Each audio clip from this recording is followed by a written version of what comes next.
Sponsored by Henson Shaving.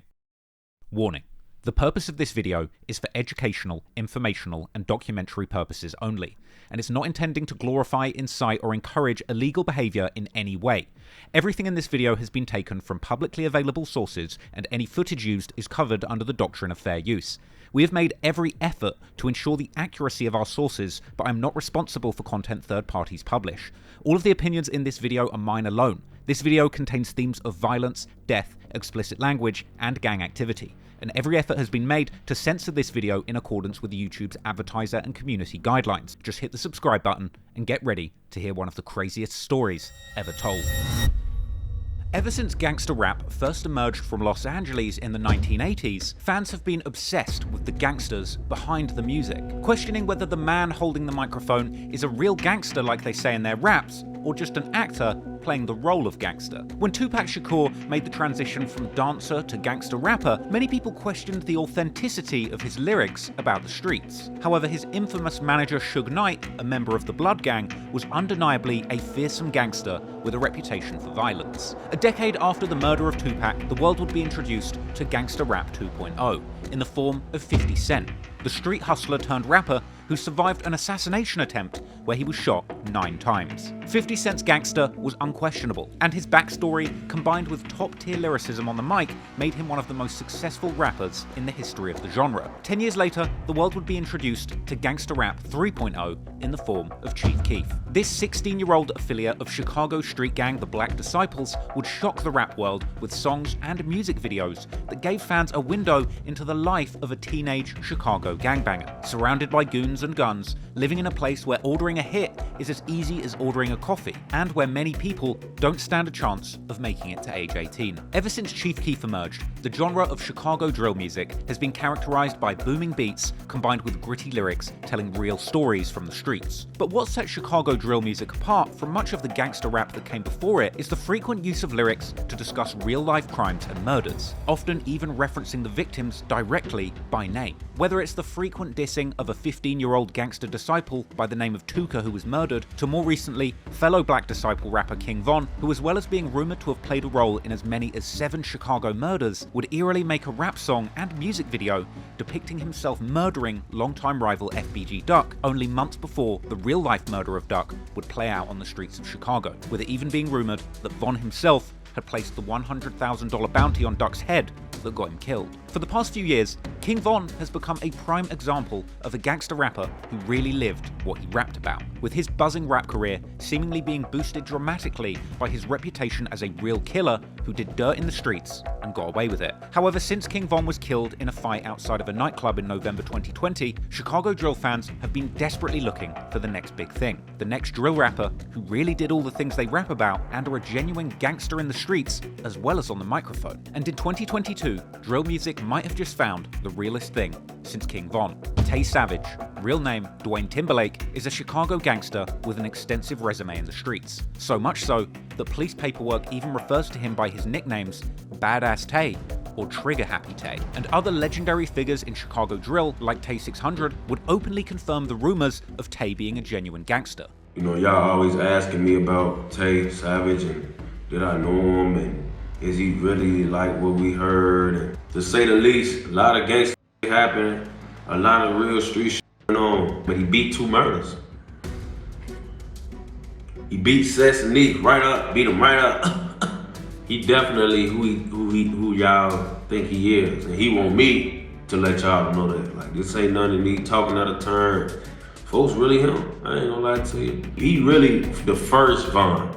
He just never did the rapping and all of that, you know what I'm saying? Like, all the fans like the rappers who rap what they really live. If y'all wanna go listen to it who really live what they rap, go listen to Tay Savage. Much like King Von, Tay Savage made a name for himself as a gangster long before he started making a name for himself as a rapper. He would actually be accused of being the trigger man in 2 back-to-back murders of a man and woman named Cess and Neef that took place in 2011, allegedly revenge for a close friend of his named Welch that had allegedly been set up and killed by the deceased duo. Tay's involvement in these murders appears to be one of the worst-kept secrets in Chicago drill history, and yet with the streets knowing exactly what he had done, Tay Savage would end up spectacularly beating both murder charges at a trial. beating the state so bad that as a result, they would come down on Tay extra hard for an armed robbery charge, which even despite efforts to take out the witnesses, resulted in Tay getting slapped with a monster sentence of 20 years in jail. However, he would end up serving just under 10 years of this sentence before being released on parole. And much like Von, upon his release, Tay would seize the opportunity, quickly becoming Chicago's most buzzing rapper, racking up millions of spins with stories all about his life as a Chicago gang member who beats murders like they're nothing. So today, let's take a closer look at Tay Savage, the murders, the music, and the man who everybody says is the realest gangster rapper to emerge from Chicago drill since King Von. Y'all call him Tay Sav, bro. I call him John Wick. I've been through a lot. I'm shot, stabbed, locked up for murders. Jesus, all for murders. You beat a couple of murders. But he beat 2 murders. Beat murders. So how long did you actually do in jail, like, I consecutively? did 8 years and 9 months. Locked up for attempts. Then I had some attempts before that. I had 2 attempts I beat. I did 18 months on that. Armed robberies. But then you actually ended up getting locked up for like 9-10 years off of robbery, right? Yeah. You know, I was fighting two separate murders and a carjack. He beat Cess and Neef right up, beat him right up. Beat with the Cess, her daughter a rapper, The situation with him allegedly killing Blazing Dog Mama. and you had reposted her music. Yeah, I just want to support her. That's the least I could do. I know he killed that girl mama. He shot at me. It hit different. I beat those murders, you know what I'm saying? And that's a blessing. All for murders. I seen somebody and I couldn't visualize their face. But whoever did it had a mask on, you feel me? Whoever smoked out had a mask on. Some of them were saying that I did. They said my name, pointed me out in lineups. I know it's you, Tay. Do some John Wick, Sean. See, I would have beat that. I would have beat that. If y'all want to go listen to who really live what they rap, go listen to Tay Savage. Only reason I say he is savage is because of what I seen with my own eyes. You can't believe nothing he say. Nothing.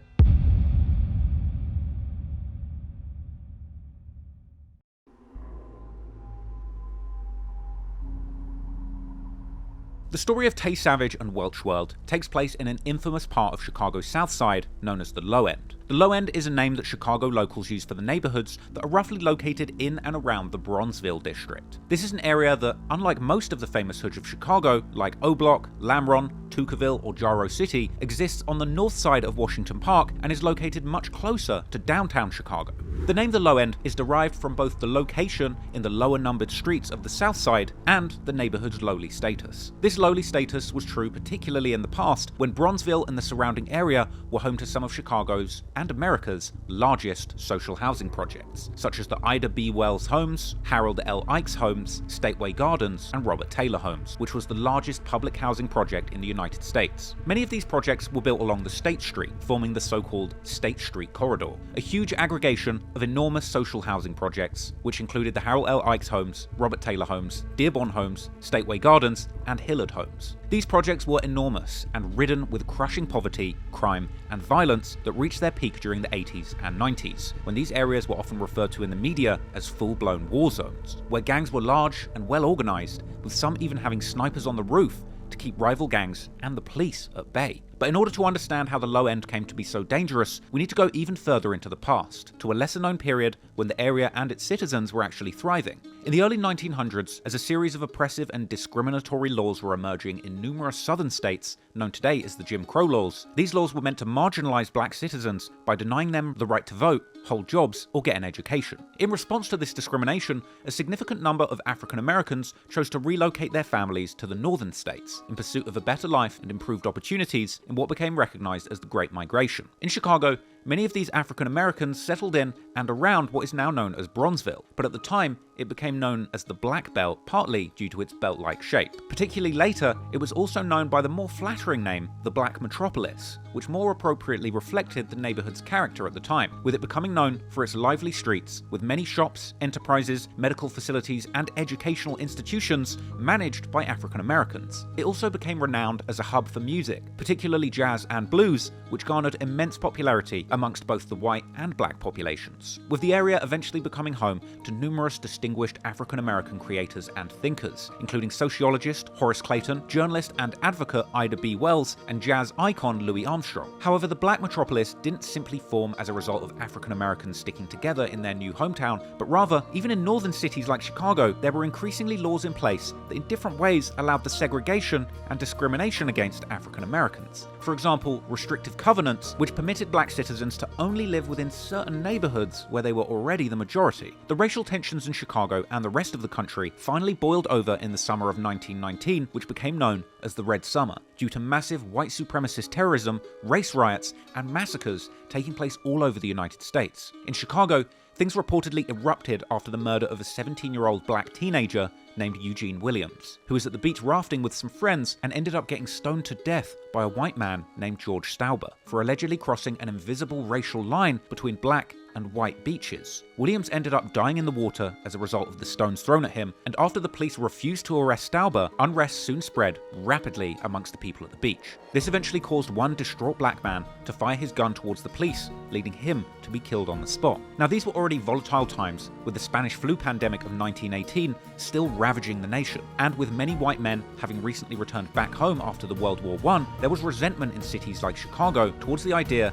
that the quickly growing black population were taking over the veterans' former factory jobs. This was a time of high racial tensions, and white supremacy had unfortunately permeated popular culture, with these tensions taking place in the years following the 1915 release of the racist blockbuster movie The Birth of a Nation. Now, the events on the beach of Chicago appeared to be the perfect excuse for many white men to unleash their anger towards black people. Soon, they stormed the streets, targeting black neighborhoods where they would shoot indiscriminately into buildings, as well as attacking any black person they would run into. Luckily, with this taking place after the end of World War I, however, there were also many black soldiers that had recently returned back home too, armed with not only appropriate weaponry, but also the skills and determination they needed to successfully defend their neighborhoods. The contributions of these black veterans defending the community are often considered crucial for ending these riots relatively quickly and keeping the casualties relatively low in Chicago. But once the dust settled, some days later, 38 people, 23 black and 15 white, were dead, and over 350 people were injured, and over 1,000 black households had been burned down. Unfortunately, as we already know, the plight of black Southerners wouldn't end there, as the eruption of these racial tensions would only increase the segregation in the city of Chicago, eventually leading to significant overcrowding, lack of investment, and substandard housing conditions in Bronzeville, bringing it from being the black metropolis to having a reputation of being a slum. And while the idea behind the large public housing projects built by the Chicago Housing Authority from 1937 onwards may have been noble, in many ways, the jamming of thousands of poor and marginalized people together in these enormous concrete jungles only exacerbated the problems in these areas like the Low End. However, now, most of these large social housing projects have been since torn down, and unlike some other neighborhoods that suffered greatly after the destruction of these project buildings displacing the neighborhood's poorest residents, the Low End, more specifically Bronzeville, has actually been experiencing some gentrification in recent years. The hood is on valuable property. Big companies starting to buy the hood, fix up the hood, and sell the hood to rich people. I mean, you know, they building condos right next to us, man. They tore all the projects down, and they tore down Stayway. They tearing down the Wells. They tore down the Taylor, the 40s, all that. You know what I'm saying? They trying to take this land because we can walk to downtown, you know what I'm saying? This is really valuable property right here. Hey, so what's that building right there, man? Man, that's the town. That's what they trying to do. They rehab it. You know what I'm saying? They made our guys move up out of there, man. You know what I'm saying? Luckily, my grandmother got lucky to get an apartment down there. Now, the rent down there like $1,500 and up now, you know what I'm saying? Used to be the Jets, but now they rehab it. That's what they trying to do to up and down state, man. You know what I'm saying? They tearing down, putting condos. Now, like Chinese places deliver down there, they get pieces delivered. We can't get it delivered right here. This across the street. Look how close that is. Oh, so you saying the pizza man don't even come here? None of that. We don't get it, but they come right across the street though because they rehab. You know what I'm saying? So they deliver there, but they won't deliver over here. Nah, they ain't gonna deliver over here because, like I said, they rehab those. There used to be. Hey, but why you think they won't deliver over here though? You already know, cause motherfuckers getting down on there, taking pieces and running. All that shit, you know that shit. And some have even suggested that the gentrification in the low end is actually an example of things being done right, with a large number of the new higher income residents still being African Americans, who actually grew up in neighborhoods like Bronzeville and are now interested in bringing back its historic charm from the time when it was known as the Black Metropolis. There are apparently also a high number of vacant lots in the area that are ready for quality redevelopment, with the amount of opening spaces that are still available apparently helping to keep prices for the new homes somewhat affordable despite the district's central location close to downtown Chicago. However, despite some positive aspects of the way civic planning has been handled in the low end, there would still be young people falling through the cracks in the concrete of this historically tense neighborhood. And the story of the area's gang stronghold, which would later become known as Welch World, begins over a decade ago, when the last of the projects were being torn down, leaving thousands of former residents in need of new homes, with many of them still settling down in the different neighborhoods around Bronzeville, where they would form new friendships and alliances, and in some cases, forming new gang sets. And it's in this moment that a young Tay Savage would also settle in the area, finding his new stomping grounds in the heart of Bronzeville, the place where he would later become a true savage. And now a quick word from our sponsor, Henson Shaving. Henson Shaving is so amazing since 2020, selling the best razors, designed, assembled, manufactured, and they're packaged in Canada. I just got my Henson AL13, it's super clean and plastic free. It could last for decades, literally, it's the last razor you're gonna need. It was made with a CNC machine, that's the Henson pedigree. They used to make aerospace technology, built to last high quality. That's just one small step for me, but my shave game just took a giant leap, holding the blade at 30 degrees for an easy shave effectively. So people, hit that link in the description and support Henson Shaving. It's precise, sustainable, and affordable. And if you use my link below or my code TRAPLAWROSS, you'll get 100 free blades when buying the Henson razor. Thanks Henson for sponsoring the video. Peace.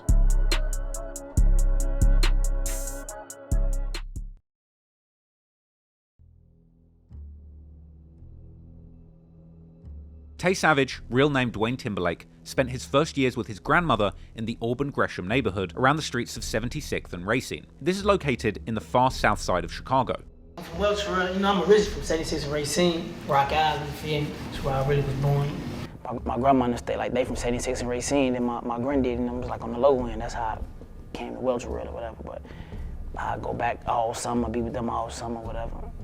Or, you know what I'm saying? I ain't any break, I go kick it. Well, she really raised me, to be honest. My grandma, well, she, you know, when I was little, baby, whatever. So I really stayed well for most of the time. But a territory of a gang known as Rock Island, who are made up of mostly conservative vice lords. Now, conservative vice lords are an interesting gang with a rich history. Considered to be the oldest faction of the almighty vice lord nation, the vice lords formed in 1957 when several African-American youths moved from Mississippi to Chicago, coming together while incarcerated and recruiting others to join their gang, and ultimately engaging in conflicts with other gangs or clubs in different Chicago neighborhoods. The conservative vice lords was started around 1958 by the 7 original founding members of the vice lords. The conservative vice lords were essentially intending to soften the image of the overall almighty vice lord nation gang. The conservative vice lords styled themselves as more of a community outreach group, legitimizing their activities through Conservative Vice Lord Incorporated, often being referred to at these times as the socially conscious street gang. The guys over here in the vice lords, the people over here in the Lawndale area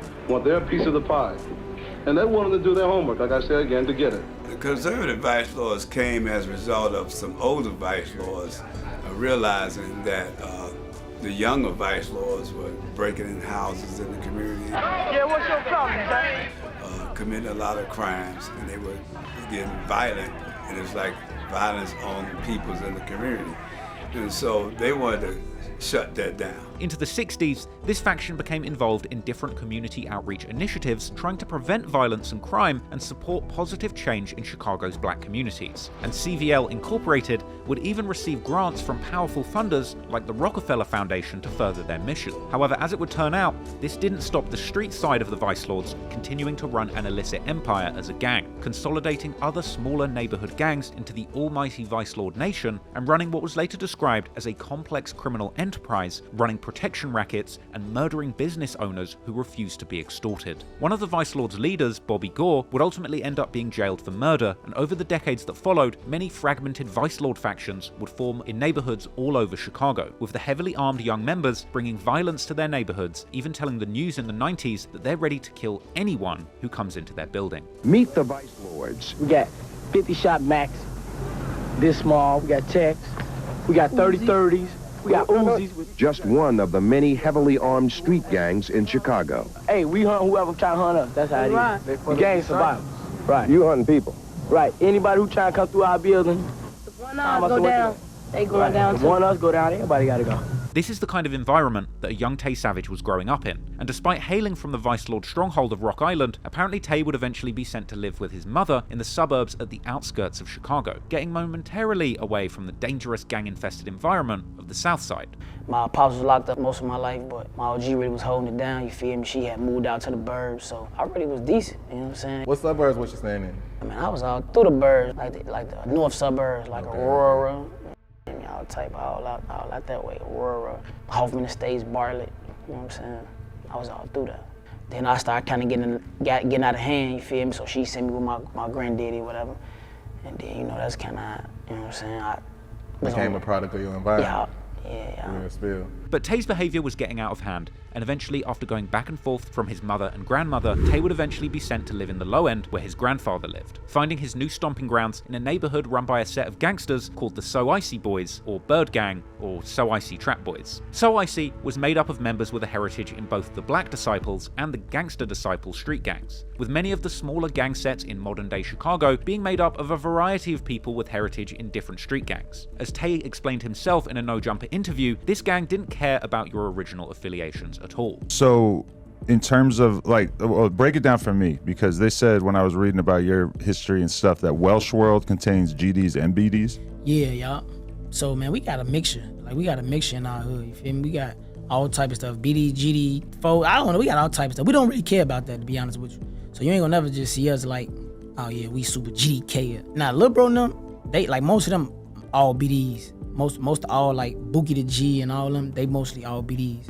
The guys like my age, it's all a mixture. Like we don't really care about that. We all 40th, 43rd, So Icey, Welch World. The set So Icey likely got their name after Gucci Mane's first hit song with Young Jeezy by the same name, and the members were clearly already big fans of Gucci Mane, with Tay Savage himself being seen in early Facebook videos actually dancing to Gucci Mane's classic anthem, My Kitchen. And it would appear that members of So Icey had aspirations in the rap game too, with So Icey members recording themselves freestyling on the block. So Icey, we 40 you. Catch us with that camera. 39 we taking over. All them counterfeit, we gangsters in the making, dreaded like Jamaicans. First young astronaut that cushion be spacing. So you know what we blazing. Ask your girl how it tasting. And Lil Mama said amazing. Told the cushman who she dating.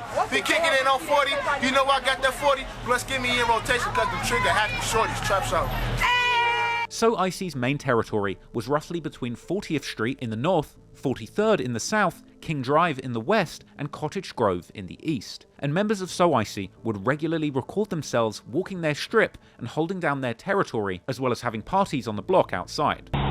This bitch, you know you can do this all right. Right, man, you know how we do it, man. So Icey Trap Boys, muscle in the building. No, you in this bitch, man. So Icey Trap Boys, stand up, man. UMB, man, Fly Boy, confirmation Fly Boy, Super Boy, got Richie, aka King Star, man. You know what it is, yo. Yeah, the money over there, man. Usually we got the honchos in the pocket, yo. No, you getting money, man. Stop playing. Before the meteoric rise of Tay Savage as a rapper in 2023, this neighborhood had received relatively little attention from fans of Chicago drill and rap. But it has produced quite a few characters who ended up playing important roles in the rise of the drill movement. One of these people is Chicago rapper Billionaire Black, who was born and raised in the infamous Robert Taylor homes and later started hanging out with the So Icey members. You was born and raised on the south side of Chicago, am I correct? My boy, for sure, on the low end, exactly. To be specific, the low end. Welch World? I was born in the Robert Taylor's, raised down there, but yeah, I grew up, high school, all that shit, Welch World, yeah. 40 or 43rd, stay too late, you know.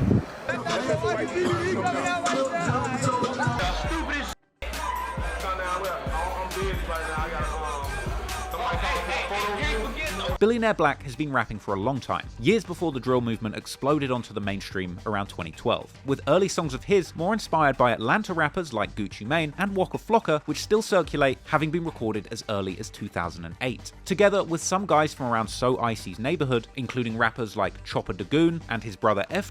They would start a rap group called the Buck 20 Brick Boys, who dropped their first music video in 2009, a track called I Really Lived Dat, where they would tell real stories of the grimy street life in Chicago. While a young Tay Savage wasn't yet rapping at the time, he could still be seen sometimes in the back of music videos and blogs by the Buck 20 Brick Boys. The Buck 20 Brick Boys eventually begun to get a buzz in Chicago around 2010, helped partly by their music videos that already at the time looked relatively professional. This was actually thanks to the brother of F. and Chopper Dagoon, videographer D. Gaines, who would later play a pivotal role in capturing some of the biggest moments in the Chicago drill movement, shooting music videos for many of the biggest rappers and songs in drill history, including many of Chief Keef's biggest songs, such as the video for the breakthrough hits I Don't Like and Love Sosa. He also did the video for Lil Durk's classic drill anthem, L's Anthem, and the song Right Here, which was Durk's first single after getting released from prison in 2012, and he would also record the video for FBG Duck's classic track Hell Yeah. Buck 20 Brick Boys had connections all over the South Side, and they were linked up with numerous sets and rappers, including FBG Duck, who at the time still went by just Duck,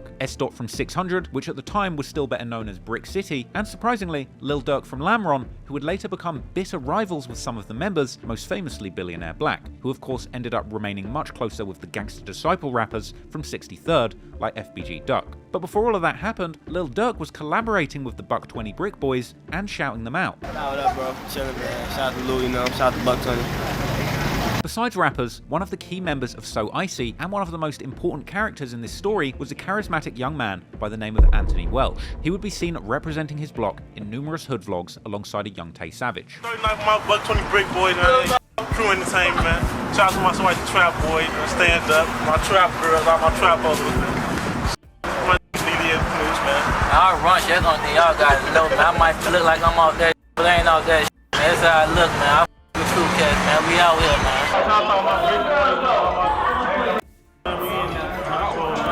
And where we at, Charlie? Yeah, we at the Blue League. Our party on the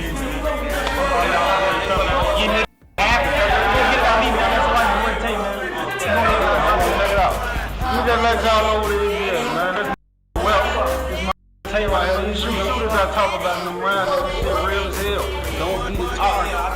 Welch and Tay would become the best of friends, both running in the streets together, each respectively racking up lengthy arrest records, with Tay receiving various charges from trespassing and reckless conduct to domestic battery and gun possession, while Welch would catch charges that included reckless conduct, trespassing, and manufacturing drugs. Tay and Welch were close and united in the battle to survive the difficult environment of life in the streets of Chicago's low end. The streets would be dangerous, and there would be numerous other gang sets operating in the low end at this time. However, because these sets existed before Chief Keef and other legends of drill music brought the world's attention to Chicago gang culture, and before the gang members would record their every move on social media, there's generally limited information about these sets available today. Based on some of the social media activity by the So Icey members that did exist at the time, they were closely associated with a handful of other nearby sets. So Icey affiliates such as the Beam Team from around 39th Street, which would later become known as OBN or Oak Boy Nation, named after the Oakwood Shores apartments, which is also the hood of the early female drill pioneer Katie Got Bands. So Icey were also close with 4624 Hit Squad or 46 Terror from around 46th Street, which would later become known as THF 46 or the Trigger Happy Family. This is a set that has deep ties to famous sets like O-Block and Lamron, with one of THF 46's most famous members, Bezu, being a close friend of both Lil Durk and Von. There was also a small set in alliance with So Icey called Fifth Ward, which would later allegedly connect with THF 46. But there were also many other sets from around the low end that at least some So Icey members didn't get along with, such as the Rock Boys or Rock Nation that originated in the Ike's projects, where they can still be seen hanging in this video clip from 2008, not long before the demolition of the last of the project buildings. Later, the Rock Boys would eventually begin operating around the Dearborn Homes public housing projects, and interestingly, the Rock Boys were seemingly connected with O-Block, the Black Disciple gang based in the infamous Parkway Gardens housing project, which was known in the streets at the time as Wick City. The name O-Block comes from a famous resident of Parkway Gardens that was gunned down by the name of O.D. Perry. A member of the Rock Boys would even make a post on Facebook in 2020 suggesting that he was actually present when O.D. Perry was murdered in 2011. It's never been definitively proven who actually killed O.D. J.C. Perry and so-called created O-Block. What we do know, however, is that So Icey and the Rock Boys absolutely hated each other. In an old photo of Welch, he appears to be disrespecting the Rock Boys by showing their Jay-Z inspired Rockefeller hand sign upside down. Another set known to beef with So Icey is Lake Park, which would later become known as Suwoo or TTB from around the Lake Park Avenue near the shores of Lake Michigan. They were seemingly also beefing with So Icey and would later become associated with the murder of one of their most beloved members. Lake Park members could also be seen dissing Welch by throwing down a W hand sign. Lawless is another low-end set that has beef with So Icey. The set is named after the Lawless Gardens housing projects, which sounds intimidating, but these projects are actually named after another distinguished black Southsider, internationally renowned black dermatologist and self-made millionaire Theodore K. Lawless. The Lawless set were also known at the time as Jamar World, named after their member Jamar Moore, who was killed in 2010. Now, Tado from Chief Keef's Glow Gang hailed from Lawless and can actually be seen here in front of a tribute to Jamar, and this affiliation would later lead to tension between Tay Savage and Tado. Also, infamous gang set 051 Young Money from the southern end of Bronzeville would also get into a heavy beef with So Icey and Welch World, and one of their most known rappers, Lil Mark, would actually diss So Icey in his classic 2011 drill song Zico World, where he alludes to Young Money robbing the chain of billionaire Black, shooting him, and even smashing his girlfriend before further dissing So Icey and THF46. Another rival gang set that plays a key role in this story is called The Av. The Av is a set that hails from around 37th Street and Indiana Avenue, and sometime later in this beef, people from the Av, Lawless, and the Rock Boys would all team up and represent together under the name 757. Many of the Av's members were actually black disciples, and according to some, many of them grew up in the demolished Ida B. Wells Homes and Madden Park Homes projects, both of which had black disciple strongholds. But some of the AV members also came from other projects that had ties to many of the other sets in the low end. In fact, in that 2008 clip of the Rock Boys in the Ike's projects, there's an appearance by one of the most loved members of the AV and one of the key characters in this story, a female gang member called Cess, a nickname that's a shortened version of her real name, Princess. And Cess would appear in a 2008 vlog recorded in the Ike's project's hallways. Say, Mom, this Cess, man. That's all I'm gonna say. I give a shout out to everybody from 30 motherfucking film, low end motherfucking production, straight like that, my niggas and the Iggies. Yeah, these my niggas, motherfucker. Don't think I flip flop because I'm staying 35th in the Iggies. Yeah, these my niggas, 35th / Iggies, motherfucker. Having time we going to the party, y'all won't be for what? Because we getting them, motherfucker. Stop hating and get your weight up, motherfucker. But sure, I'm the only female first lady in all this. And ain't nobody gonna take the top of my motherfucker. Straight like that, but ain't straight like that, it's straight wrong. Bring y'all hoes? No. We got goons on deck for sure.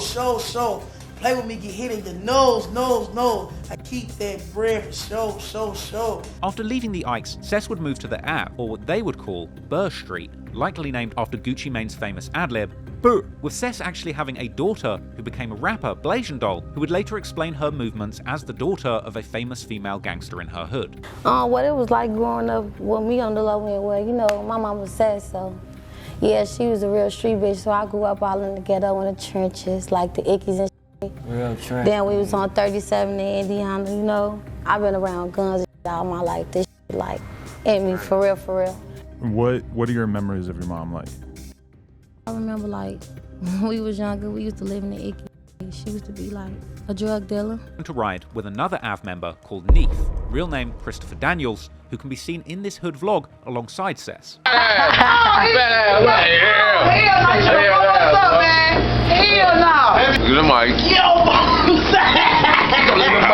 Despite the two being opposite sexes, their relationship appeared to be platonic, and Cess was known to have boyfriends and baby daddies while still being out riding and sliding with Neef. In fact, at this time, Cess was already the mother to at least one child, and her daughter would grow up to become a female rapper by the name of Blasian Doll. Like the Buck 20 Brick Boys on the So Icey side, the AV would also have their aspiring rappers too. In fact, Neef and Cess themselves were seemingly also dabbling in rap, recording numerous songs together. Now, it's unclear when the beef between So Icey and the AV began, or exactly why, but most likely, as is often the case, it's a complex mix of generational beef passed down by the older members, as well as new beefs that developed between individuals from the newer generations of both gang sets. But what can be said with some level of certainty is that the animosity could go back to at least the mid-2000s when a teenager named Stefan was killed. On January the 6th, 2006, the 18-year-old was pronounced dead after being found with a gunshot wound to the chest, and that murder remains unsolved to this day. Although Stefan didn't seemingly live in the low end at the time of his death, he was killed around So Icey's neighborhood. And in the first So Icey Buck 20 Brick Boys vlog on D Gaines' YouTube channel from 2009, members of So Icey can be seen shouting out their fallen members, including Stefan.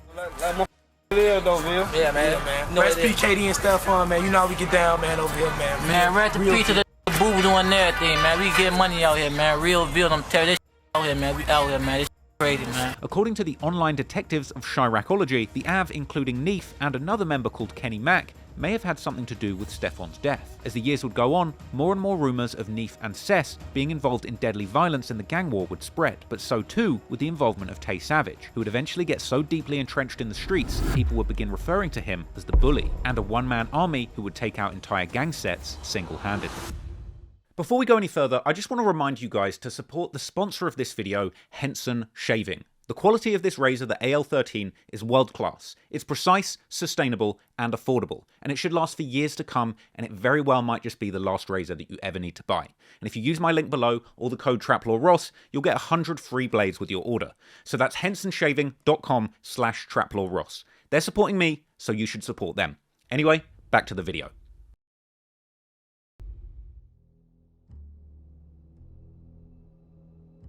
Tay Savage has a reputation in the streets as a force to be reckoned with in Chicago's gang war, and this is a reputation that he's earned over years of battle in the low-end's complex gang conflicts. Rumours of Tay Savage being a killer on his block go all the way back to 2008, with a notorious and since deleted wiki page focused on Chicago's gang wars, the War in Chirac wiki, containing an early theory on Tay's street activity. According to that wiki page, Tay was rumoured to have killed a total of 3 people, being present for 2 other murders and having shot as many as 12 different people. The earliest murder that Tay's name has been associated with was an AV member or affiliate by the name of Kamain. Real name Kamain Fears, he was killed by an unknown assailant in December 2008, shot dead while sitting in a car outside of his home. And while it's tempting to attribute this murder to Tay Savage without evidence, simply based on his reputation as a savage in the streets, however, an alternative theory on who was responsible for this murder actually paints a different picture. Kamain Fears is actually mentioned in a 2016 Intercept article exposing police corruption in Chicago. According to the article, during the 2000s, a CPD sergeant named Ronald Watts was running an extensive criminal racket, where corrupt officers led by him would extort drug dealers and receive payments in exchange for allowing them to conduct their business unscathed, as well as even apparently doing targeted hits on their rivals as favors. Kamain was apparently one of the dealers caught up in this police corruption racket. He at the time ran his dealing operation from the Ida B. Wells homes, which, as mentioned, were the projects where many of the AV members eventually came from. After these projects were shut down, Kamain would move his operation to the AV's neighborhood. But as the projects were now gone, so too were much of Kamain's profits. And according to his girlfriend, this would cause Kamain to refuse to pay tax to the corrupt cop Watts. And he had allegedly threatened to give Watts up to the feds, and then,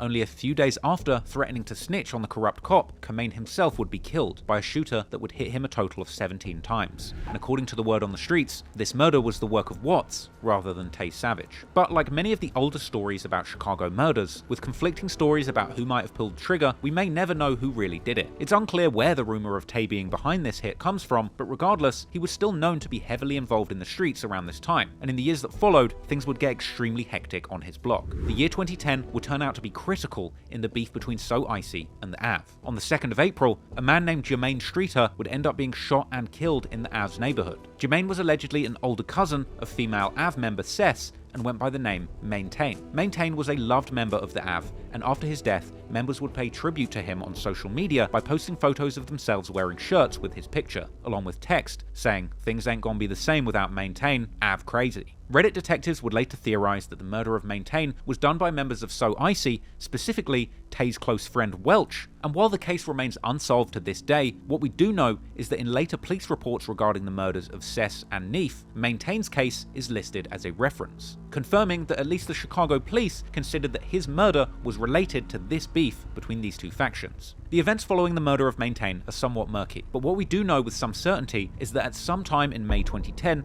Tay Savage himself would become a victim of a shooting. On the 14th of May, people close to Tay would post on their social media indicating that Tay had been shot, but fortunately, he would survive. Tay himself would talk about this incident in a Say Cheese interview, saying that the incident happened after they had gotten into an argument with some people on the block. And this is all, I mean, you're all outside just chilling. Yeah. And, I mean, you just weren't paying attention? was outside chilling, some little words broke out, you know what I'm saying? We having words with people. And, you know, one thing led to another, shots rang out. I wound up getting shot. Then, in the early hours of the next day, Saturday the 15th of May, Tay's friends would post again, wishing him to get well and seemingly threatening the people behind the attack. But what they didn't see coming, however, was later that day, another one of their good friends would become a victim of a shooting as well, and unfortunately, he wouldn't make it. At around 7 PM on the night of May the 15th, police would be called to a shooting near East 40th Street and King Drive, and there they would find 2 males who had been shot. One of them would end up surviving with a leg shot, but the other male would be pronounced dead at the scene. It would turn out to be Anthony Welch, who had been shot in the chest and left to die on the grassy patch between the lanes on King Drive, with the scene of the crime even being photographed as detectives combed for evidence as Welch's body lay in the grass. Later that night, a friend of Tay and Welch, who had just been posting about Tay, would post again, sharing her pain of losing a loved one, but also revealing an interesting fact about the actions of Welch leading up to his death. Apparently Welch had wanted to see the friend the day before his murder, but hadn't told her where he was going, which the friend would seemingly only find out after his death, making her wish that he would have let her know what he was doing. Now, this post starts to seemingly make more sense when a few years after the murder, a member of the AV would straight up admit that they killed Welch, even saying that they were the reason that detectives were on the block. Another member would then quote the song "Now It's Over" by Chief Keef, but with changed lyrics, now indicating that Welch had come to their hood shooting, leading to him getting killed. The same story would be told again a few years later by a newer generation AV member and rapper, Rono, in the song Ballin', where he raps, "Burr Street, that's a danger zone, so be cautious. I remember Welch tried to shoot and run, and Fonum hawked him." Stories like this would lead to a rumour that Welch had actually gone to the AV's hood looking to avenge the shooting of Tay the day before, but unfortunately when he was there, members of the AV spotted him, chasing him and his friend on their way back to So Icey's hood, shooting them both on the spot and killing Welch. But even more interesting, allegedly the people that went after Welch were none other than the AV's Cess and Neef, with Cess acting as a driver and Neef as the gunman. Now, this theory was seemingly confirmed by one witness statement to the police, claiming to have identified Cess as being the driver in the Welch hit. Even Tay himself would later talk about these events during one of his interrogations with Chicago police, saying to the cops outright that Cess being the driver on the Welch hit was indeed one of the theories. But Tay was not present for the shooting of his best friend, as he would still be stuck in hospital, clueless that his friend Welch had lost his life. And this would be reflected in social media posts between the friends of Tay and Welch a few days after Welch's death, where they would discuss whether or not to even tell Tay about the tragic news of Welch's murder, with one of the friends urging the friend visiting Tay to tell the man the truth, while another urges to keep telling him that Welch is at her place, saying that Tay can't handle losing Welch at this tough moment. In his Say Cheese interview, Tay would recall the events, saying that it was eventually Welch's uncle who would break the tragic news to him. Now, I seen in the other interview you said that they didn't tell you until like days later. Yeah. You were still in the hospital when they told you? Yeah. I was in the hospital in critical. Mm-hmm. So they ain't want to just, you know what I'm saying? Tell me, so yeah. They waited till I got a little better than they told me. And who told you? Like Welch uncle. Welch uncle told me, like he the one who broke the news, like, you know what I'm saying? Yeah. He told me.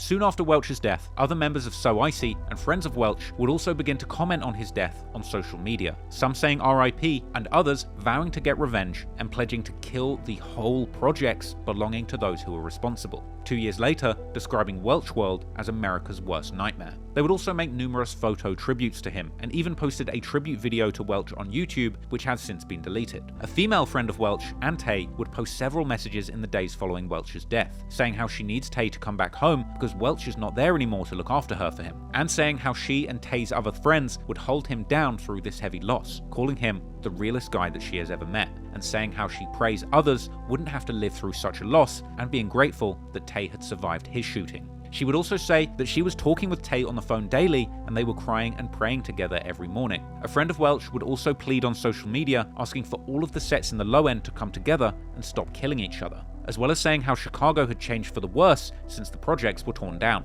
About a week after Welch's death, on the 22nd of May, his funeral was held, and he was buried with a gravestone that included a picture of the Washington Nationals cap with the large W logo, which Welch was known to wear, and which in the following years would come to define his set. The name of this set would seemingly change almost immediately following Welch's death, with Welch World practically replacing the existing name So Icey by the end of May 2010, as members would agree that they were now known as Welch World. In June, one member would post on his social media telling Tay to get in contact with him and insinuating that Tay was going through a lot due to Welch's death.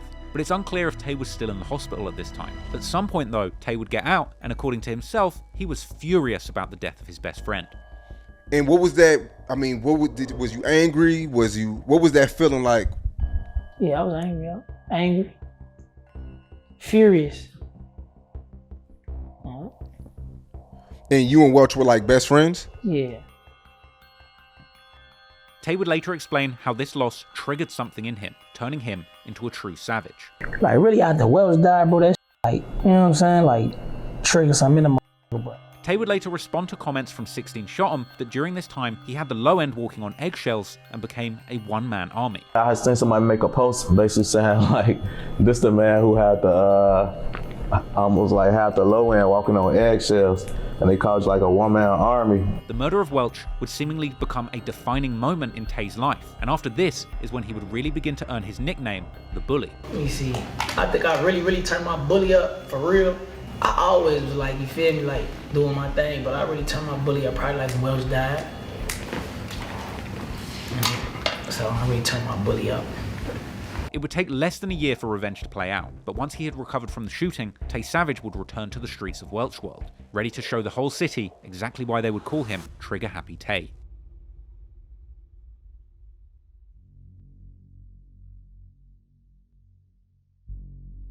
After the murder of his close friend Welch, Tay's gang became Welch World, and Trigger Happy Tay would get out of hospital and onto the warpath with hopes of avenging his fallen brother. He would eventually heal from his shooting, getting out of the hospital and back onto the streets of Chicago in 2010, and he would be seen on his block, surrounded by goons, who referred to him as a Welch World shooter in this throwback hood vlog. Man, we gonna hold this bitch down. Shooters right here. Ain't nothing but shooters. Yeah. Just trap. Hey, look. My advice, you man, at the end of the night, try not to get got, man. We out here. We ain't playing with nobody. We're real crazy. I got tatted. We in this bitch. Real crazy. We in this bitch. You think we playing? The whole low end, we trying to take over the whole side, man. All on the rooftop. Look out for that, man. Later, in November of 2010, Tay would be back out on the streets, and on the 11th of November, he would be stopped by the police while driving with his friends on the far south side of Chicago. As Tay was asked to get out of the front passenger seat, he would try and flee, and during a scuffle with the police, a handgun would fall from his waist. Tay would continue resisting the arrest, hitting an officer in the eye, but he was eventually taken down. Now, this encounter would actually come up later, once Tay's music career begun to blow up, as some Redditors and YouTubers begun accusing Tay of snitching, after he had allegedly tried to pin the gun on the driver of the car, saying that the driver of the car had handed the gun to him, with intense debate persisting over whether or not this alleged statement amounted to full-blown snitching. Tay himself would even recall this event during his No Jumper interview, but not mentioning any statements. What actually went down in the situation where you got caught with it? So, man, my cousin had called me. You feel me? He like, man, he got into us.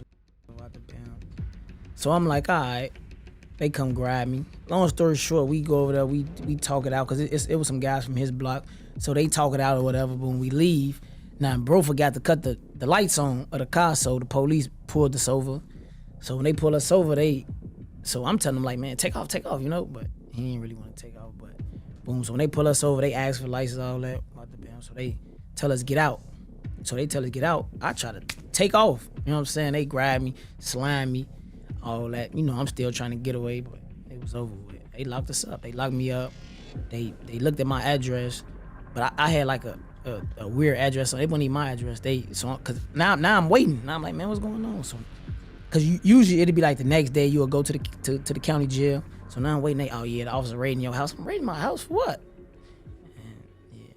While the full facts of this case remain unclear, what it does tell us is that Tay and his friends were riding around Chicago, armed and up to no good. And as 2011 rolled around, Tay would again become entangled with the law, next time much more seriously. In the early morning hours of Saturday the 5th of February 2011, Cess and her sister were out partying with some friends on the south side of Chicago. They had just left a party in the Auburn Gresham neighborhood and were headed to another party on South Shore. But what they probably didn't know was that Gresham was Tay's old stomping grounds that he still frequented. And according to police paperwork, Tay was allegedly riding around with his friend that night when he spotted Cess in her car and decided to follow her. Cess's group arrived at the location of the second party around 2 AM, and after looking for a parking spot, they eventually parked across the street from Windsor Nursing Home. At around 2:05 a.m, Cess got out of the car ahead of her friends as she apparently had to use the restroom. But as she stepped onto the street, Tay allegedly appeared from behind her friends, running in front of her holding a handgun. Before Cess even had time to react to what was happening, Tay allegedly shot her twice, and according to police paperwork, once she was already laying on the ground, Tay would allegedly stand over her, saying, "I told you, bitch," as he shot her several more times, leaving Cess bleeding out on the street as he next aimed the gun towards her sister and friends who were fleeing the scene in the car. Tay then allegedly shot at the car before fleeing himself on foot. Cess's sister and friends, who had fortunately escaped the scene unscathed, circled the block and then returned to help a wounded Cess, who was then taken to hospital by ambulance. But unfortunately, her injuries were devastating, and at 5:15 a.m, Cess would be pronounced dead, and her murder would be reported the following day by local news, who notified the public that there had been no arrests made so far. However, what we now know is that since the first incident report, Tay would be named as the main suspect. And in the days to come, following the murder of Cess, the police would seemingly find more information about Tay, making him a wanted man. However, for the time being, the cops seemingly didn't have enough evidence to bring charges, and Tay would remain free. Meanwhile, Cess would be laid to rest, and her friends would be left to grieve, leading them to give their hood a new name, Cess World. As far as police were concerned, Tay Savage was the prime suspect in the murder, and as far as the streets were concerned, Tay Savage had taken the first step towards avenging the murder of his friend Welch, with the fact that Tay was believed to be responsible for this brazen assassination circulating widely, with numerous people mentioning in interviews they believed Tay to be the killer of Cess, the mother of rapper Blazing Doll.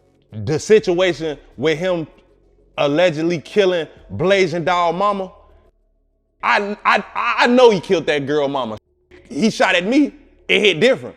Tay's reputation as a trigger-happy bully was already cemented in the streets of Welch World, but after the murder of Cess, all eyes were on him. However, what would happen months later would end up making Tay Savage one of the most revered gangsters in Chicago history. Just over 2 months after Cess was murdered, on Sunday the 10th of April, at around 4:30 p.m, her friend she was rumored to have killed Welch with, Neef, real name Christopher Daniels, was driving his car on the 7400 block of South Vincennes Avenue when he stopped at a traffic light. While he was stopped, a man would exit another vehicle in front of Neef before beginning to fire into the car. According to reports by Chicago police, the shooter was Tay Savage. Neef would then attempt to escape the situation by putting his car in reverse, but this would cause him to crash into another vehicle. Meanwhile, Tay would allegedly keep shooting into the car, hitting Neef several times, and then fleeing the scene with his getaway driver before the police and paramedics arrived. Unfortunately, Neef was already in serious condition and would be pronounced dead in the hospital soon after. This was the second shooting on the same block within 2 weeks, and one of over a dozen shootings that took place in Chicago over that weekend, leaving some of the locals afraid to leave their homes and fearful of what was to come next, while the police were likely already connecting the dots behind the scenes with regards to the killing of Neef. For the time being, there was once again no arrests, despite the shooting taking place in front of numerous witnesses. But both the driver and the shooter on the hit were both wearing ski masks that covered their faces. Again, members of the AV and other friends of Neef would react to his death on their social media, seemingly unable to believe that Neef had been taken out so soon after the killing of Cess. Known for riding together and now known for dying together, the loss of Cess and Neef so close to each other cemented these two as legends in their hood. And as Neef was laid to rest, the AV adopted the moniker CWNS, meaning Cess World, Neef Streets. Meanwhile, after Neef's death, members of Welch World were also posting, one of them saying how it was time for them to get off the bench and play ball, with another member who would say that they would foul the whole team, to which another member would reply, "Yep, every last one." This seemed to suggest that Welch World's hitters weren't even done with their revenge campaign, even after killing 2 prominent hitters from the other side and avenging their friend Welch, who the gang had now been named after. They were keen to keep disrespecting their ops and stoking the beef. However, while Welch World was feeling boisterous after allegedly taking out the people who had killed their most loved member, their other enemies were also getting active. According to tweets by Welch World affiliates, about a week after the death of Neef, Tay would be arrested due to being suspected of numerous gun-related incidents, including the murders of Cess and Neef. However, it seemed that the police simply didn't have enough evidence to charge him for those murders at the time, and instead he would be charged with 2 attempted murders in relation to the other incidents, leading him to eventually beating those charges, instead receiving an 18-month sentence for aggravated unlawful use of a weapon. This would take him off the streets right when the war in the low end was getting scorching hot. I had 2 attempts. I beat them in 2012.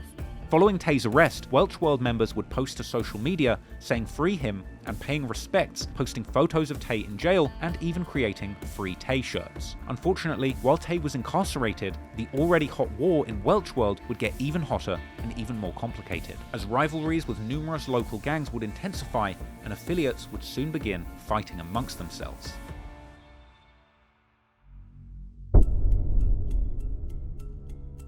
With Tay Savage, Welch World's most feared bully, incarcerated, the members of the crew formerly known as So Icey would begin to bicker amongst themselves. One of these members would also post an angry message on Facebook accusing Welch World affiliated rap crew, the Buck 20 Brick Boys, of being fake for not paying for Tay's bond, despite acting like they were making money. The post would even get a reply from a member of their ops, the Av, who would actually laugh at Tay's predicament, saying that she wished Tay would die in jail and that he would be the next one killed. However, while Welch World's beef with the Av was escalating, they were by no means the only ops in the low end. Their other enemies included sets like nearby Lake Park, aka Suwoo, and the 051 Young Money set, with both gangs dissing Welch heavily throughout 2011. In February, following the murder of Cess, a member of Young Money would post a highly disrespectful image of Welch's death site onto his Facebook. And in the comments, a member of Welch World would reply saying that Young Money wanted to be just like them, to which the Young Money member would respond with a direct threat saying he would be dead in 3 days. Rapper Lil Mark from Young Money would also participate in the conversation dissing Welch World, as would a member of Lake Park, who were allegedly already clicked up with Young Money at the time,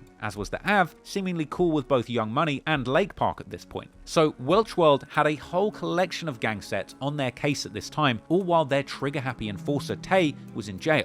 With that in mind, it was no surprise then that following back-to-back murders avenging Welch, soon Welch World would end up suffering another loss of their own. The month after Neef's murder, on May the 11th, around 4 PM, another beloved member of Welch World called Lil Tim, real name Timothy Wardlow, would be in Lake Park's neighborhood at the 3900 block of South Lake Park Avenue when he was shot and rushed to hospital. He would unfortunately pass away the next day, with some members from Welch World beginning to refer to their area now as Timtown or Dub Club, with Welch World Dub Club sometimes being referred to as WWDC from then on. There wouldn't be any reports of any suspects being captured immediately following the murder, but the police would state that several people were being questioned and a gun had been recovered. Surprisingly, it would turn out that Lil Tim was in fact a cousin of one of the Young Money members, and not just any member, but one of the most famous members, the rapper Driller. In 2014, Driller would even tweet about this fact, saying that it didn't matter because Tim was still an op. But the fact that the Av hadn't allegedly been part of the hit wouldn't stop them from participating in dissing Tim after his death. And after one of the Welch World members would post a tribute to Tim following his death, a member of the Av would comment, saying that Welch World members were sad now, but didn't have any remorse after killing Cess and Neef, and now it was time for war.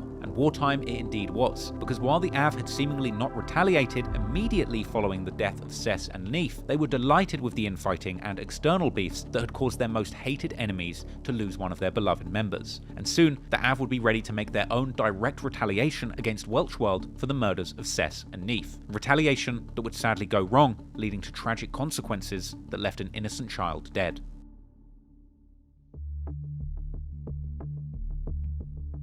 Years after the deaths of Cess and Neef, people close to them have typically denied that Tay or Welch World in general were behind both or either of these murders. For example, in 2013, another brother of Billionaire Black, called Richie Jerk, would exchange words with a member of the Av on Twitter. First saying, "We made Cess World," to which a member of the Av would reply, "And we made Welch World." But when Richie would say that they also made Neef Street, the Av member would deny this, saying they knew who really killed him. Similarly, years later when the daughter of Cess, rapper Blasian Doll, was interviewed by No Jumper, she would deny the allegation that Tay had killed her mum. But alright, so I'm sure you're aware of the reputation that your mom has because there's like multiple YouTube documentaries basically telling her story and everything. But it's like like that. they not telling it right. What are they telling That's wrong? not it. I feel like, well, I might as well just say the name since it's like he can cloud me. I feel like Tay, he really like Tay Savage pushing the. He never did it. That's why I keep saying allegedly. You allegedly did it. However, what we do know from very close sources is that after the murders in 2011, the Av very much considered Welch World to be responsible for both murders. Because what the Av didn't know at the time was that they actually had a police informant in their circle, a man named Keith Daniels, who was actually the older brother of Neef. According to a Chicago Sun-Times article about Keith Daniels, in May 2011, around the same time when Lil Tim was killed, Daniels was actually arrested for having a gun. Daniels was a drug dealer with many connections to the streets, and to avoid prison, he would begin to cooperate with the FBI, who were at the time focused on catching a gang called the Hobos. They were considered to be one of the most dangerous gangs in Chicago during the 2000s. In the process of informing the FBI about the Hobos, Daniels would also give police information about the AV. According to Daniels, the AV considered Welch World to be directly responsible for killing both Cess and Neef, and they wanted revenge. And they would try and get that revenge on the 3rd of August 2011. Around 5:30 p.m., 16-year-old Steve Barron, an alleged member of Welch World, who had appeared in videos with affiliates of the crew, was hanging at the Metcalf Park near Welch World's hood, a common hangout place for their members. This park itself actually has appeared prominently in numerous music videos from members of Welch World. He was on the basketball court playing with other people from the neighborhood, including a 13-year-old boy called Bebe,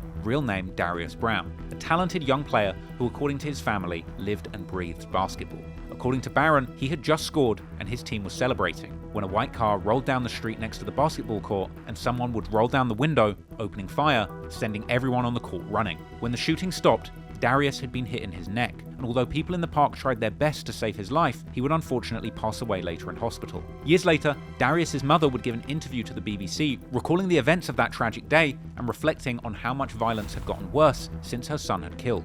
No, Darius has been shot, and I'm like, Darius has been shot, like it just didn't, the two didn't go together. I mean, like he's a kid, 13, and then I'm thinking, okay, he's been shot, then I'm thinking maybe a BB gun or something like that. I just never imagined that it would be with a real gun, a real bullet, and that it would take his life. It's heartbreaking to see the violence day after day after day. And like I said, 2011, that was 5 years ago. The violence was not this rampant. And here we are 5 years later, and nothing has changed. In fact, it's gotten worse. The friends of Darius, many of who were affiliated with Welch World, would begin calling themselves BBG, or Bebe Gang, in his honor. And even Tay would later recollect on how he used to often hang out in Metcalf Park, even though he didn't play basketball, just to watch Darius play. I don't even like sports. I used to come up there and just watch Shorty. You feel me? Shorty got nothing to do with nothing. I think he was like 10, 11 at the time. You feel me? And they just shot through the gate, shot. You gotta see the street, bro. The street here is a sidewalk, a gate, a grass, and they just shooting through that bitch and shot Shorty. The very next day after Bebe's murder, Barron would post on Facebook, swearing to avenge his death. The police, on the other hand, didn't immediately have suspects, but with the help of their informant, Neef's brother Keith Daniels, they would eventually find out that 3 members of the AV were allegedly behind the shooting. Cess's brother, Jamal Streeter, Cess's boyfriend, Aramis Beecham, and another man named Vito Richmond. The real target of the shooting had allegedly been Barron due to his close affiliation with Welch World, and Tay would later even respond to rumors in a 16-shot interview that he had been the target of the shooting, even though he was locked up at the time of the incident. It looked like some people probably tried to kill you or something like that, and a baby end up dying or something like that. Yeah, bro, I wasn't even out. That's when Cess, brother, and Baby Daddy, Baby Daddy, they supposed to shut up a park or something and killed the little boy, little raw ass little hooper, little baby, raw as hell, you feel me? But I wasn't even out, I was locked up.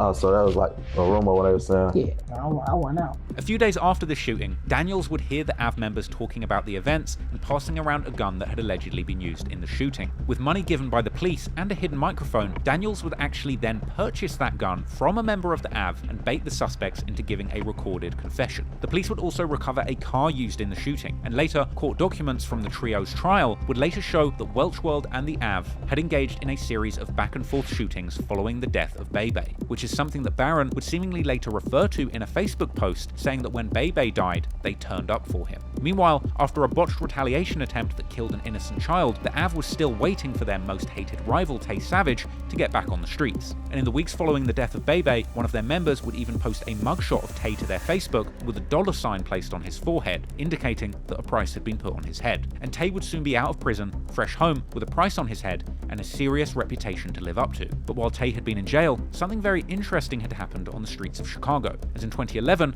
a young black disciple from O Block named Chief Keef would begin making waves with his music and videos about his life as a teenage gangster in Chicago's streets, with those videos first going viral locally and eventually all over the world. Within just a few months, the entire world would be watching the Chicago drill scene with interest, as the gang wars in Chicago would become a trending topic, and people all over the world would be tuning in to find out the latest drama on the city's gang-infested streets. And as the world began to learn about the deadly war in Welch world, soon too, the legend of Tay Savage would become a trending topic. On March the 11th, 2012, Chief Keef and Lil Reese will drop the music video for their song I Don't Like on D Gaines' channel, forever changing the Chicago rap scene. This song would be the official debut single from Chief Keef, and it would rack up over 30 million views in just over a year, peaking at number 73 on the Billboard Hot 100 singles charts, going platinum, and even receiving an all-star remix from Kanye West. But more than all of that, Chief Keef's explosive rise to fame would bring the world's eyes and ears to the Chicago streets and the gang conflicts behind the music. Not only did it make Chicago gangs and their members famous all around the world, but the budding music scene would create an opportunity for those young men stuck in the cycle of violence to get out and forge another path through music. Until this moment, it would be hard for many of the lost youth of Chicago to imagine a way out of the streets. But now, rapping was a viable option, and Chief Keef was the prime example of someone using their music to find fame and fortune and move out of America's most dangerous city. This was the new environment that Tay would return to after being locked up since early 2011. In February 2012, a Welch World member would post on his Facebook about how Tay was about to have his trial, and eventually Tay would find himself back on the streets of the low end sometime in the latter half of 2012.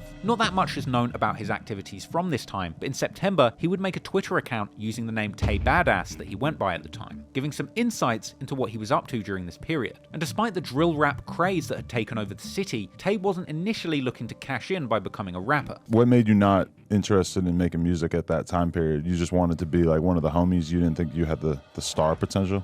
Rapping, not really. I mean, now you can say anything. As you can see, you can say anything, but it wasn't really that easy to me. You know what I'm saying? I'm like, I got the thoughts, I got the life experience. Yeah, the life experience. So I should be able to, it's just kind of hard to put it in words and make sense and make you know what I'm saying? Perhaps due to the stipulations of his release, he was seemingly working a legitimate job and tweeting about how slow the days go by when you're working. However, despite having to get an honest 9 to 5, Tay was still close to many of the key figures in the early drill scene, particularly on the BD side of the BD versus GD's gang war. And he can be seen in old photos from that time hanging out with guys like Lil Reese, who he's still close to, as well as fallen O-Block members T-Roy and J Munna. Tay was also seemingly on positive terms with Chicago rapper Lil Durk, and members of his OTF collective regularly retweeting them. And he was commonly speaking with the rapper and fellow low-ender Katie Got Bands from OBN, as well as being in contact with the sister of Tay 600, Mena Red, and sister of King Von, Kayla B. Tay was clearly incredibly social with many of the new legendary figures from the Chicago streets, and he would seemingly have a knack for bringing people together who you might not expect to see in the same place. Tay was also seemingly good friends with guys like THF Bezu and Mubu Crump, and in a now infamous video, they can all be seen in the car together, all of them holding some pretty serious weaponry,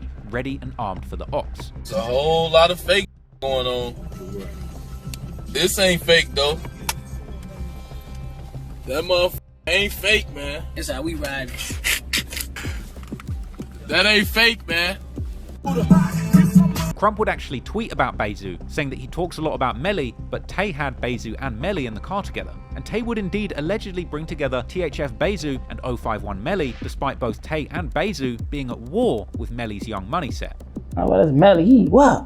Man, he ain't no shit though about the band. He really on. You know, they cause they used to be on like 670 East End and shit. But yeah, they ain't really even know who like it's like, you know, the internet, not everybody know everybody's face, you know what I'm saying? Despite being fresh home out of jail, he was still trigger happy Tay, and many stories would circulate around this time about the shootouts that Tay had become involved in, with a lot of the violence stemming from the conflicting and confusing relationships Tay had across lines of the many Chicago gang wars. Tay would later open up about his relationship with Melly from 051, Young Money, in interviews, explaining that at first he didn't know anything about Melly, but he would come to know him due to the fact that Melly had a relationship with Welch's baby mother, and that Welch World largely inherited their beef with Young Money from THF 46. So man, it's a crazy story, man. Look, so bam, at first I didn't even know who Melly was, you feel me? But he started Welch's baby mama and shit, you feel me? So, you know, bro and them tell him like, man, you know, Melly, cause at first we wasn't even into it with Young Money. We kind of like inherit that beef through the six, them the guys, so you know they ain't alright, so we on their ass type. But So she started fucking with him, you know, once it kind of like really started heating up between us. After getting released from prison, however, Tay would hear rumors about Melly talking about him. When I had came home, you feel me, Melly ass was just like talking, I guess, sending a lot of threats and stupid. Like a lot of them called me like, yeah, Melly said this, Melly said that. Who the fuck is Melly? He from 051, what the damn. I'm like, all right, man. So I'm studying this. And according to Tay, one night at a club, he would end up running into Motor from Jaro City, who was his old cellmate. I was locked up with Motor, you feel me? So I kind of had like a little relationship with Motor. Motor was a good friend of Melly, and the two would end up getting in a conversation about him. When I come home, I had be 2 attempts come home, and man, so many motherfuckers they called it to my ear. Melly saying this, Melly saying that, Melly saying that, catching Melly, wow, I don't love. So, man, one day we in a club, I run into Motor, you feel me? We got Reese with us. Now we not knowing that this like Hottie Day or some shit, you feel me? We in deja vu. So, so we see Motor, so I was locked up with Motor, you feel me? So, you know, we rotate with him and shit. Man, who Reese here with? He here with us. So, you know, we on his ass, son, man. Hey, you feel me? Here with us, good. So we kind of have words with him. Matter of fact, what Melly at anyway, man? I'm studying about this Melly, man. He with you? So folks around, wipe the bam, I check it. Tell him I'm out here though, dude.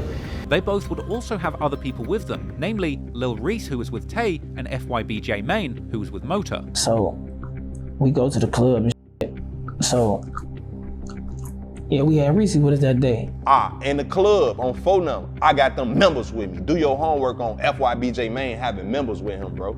It hit different. Long live Motor, BD Motor. It hit different when it's BD Motor I was with, bro. Nah, we in the club, bro, on phone number doing us. Motor in there, throwing up the trays. Do your homework on throwing up the trays with one hand and cracking them with the other. What does that mean?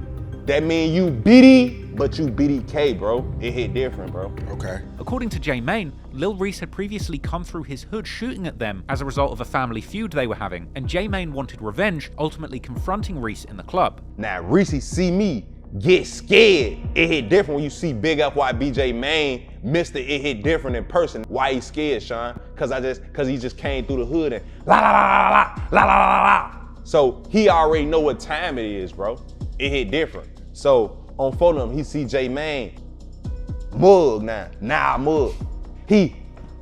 Why y'all letting them run up on me, man? Why y'all letting them run up on me? Keep in mind, I don't know Tay Savage. From what I'm understanding, I'm guessing he is one of the other individuals who was there. I see red when I see you, so my eyes is focused on him. That's the only person I'm seeing. And he telling security, why y'all letting these walk up on me, man? I know these, man. I know them. Lil Reese told that to security. This is what Lil Reese telling security. Now he's backing up behind security. Remember I told you it's some stairs right here. And then, as both crews were later leaving the club, they would see each other again, getting into a shootout, with J Main ducking under a hail of bullets and somebody shooting back, allegedly shooting Tay Savage in the nose.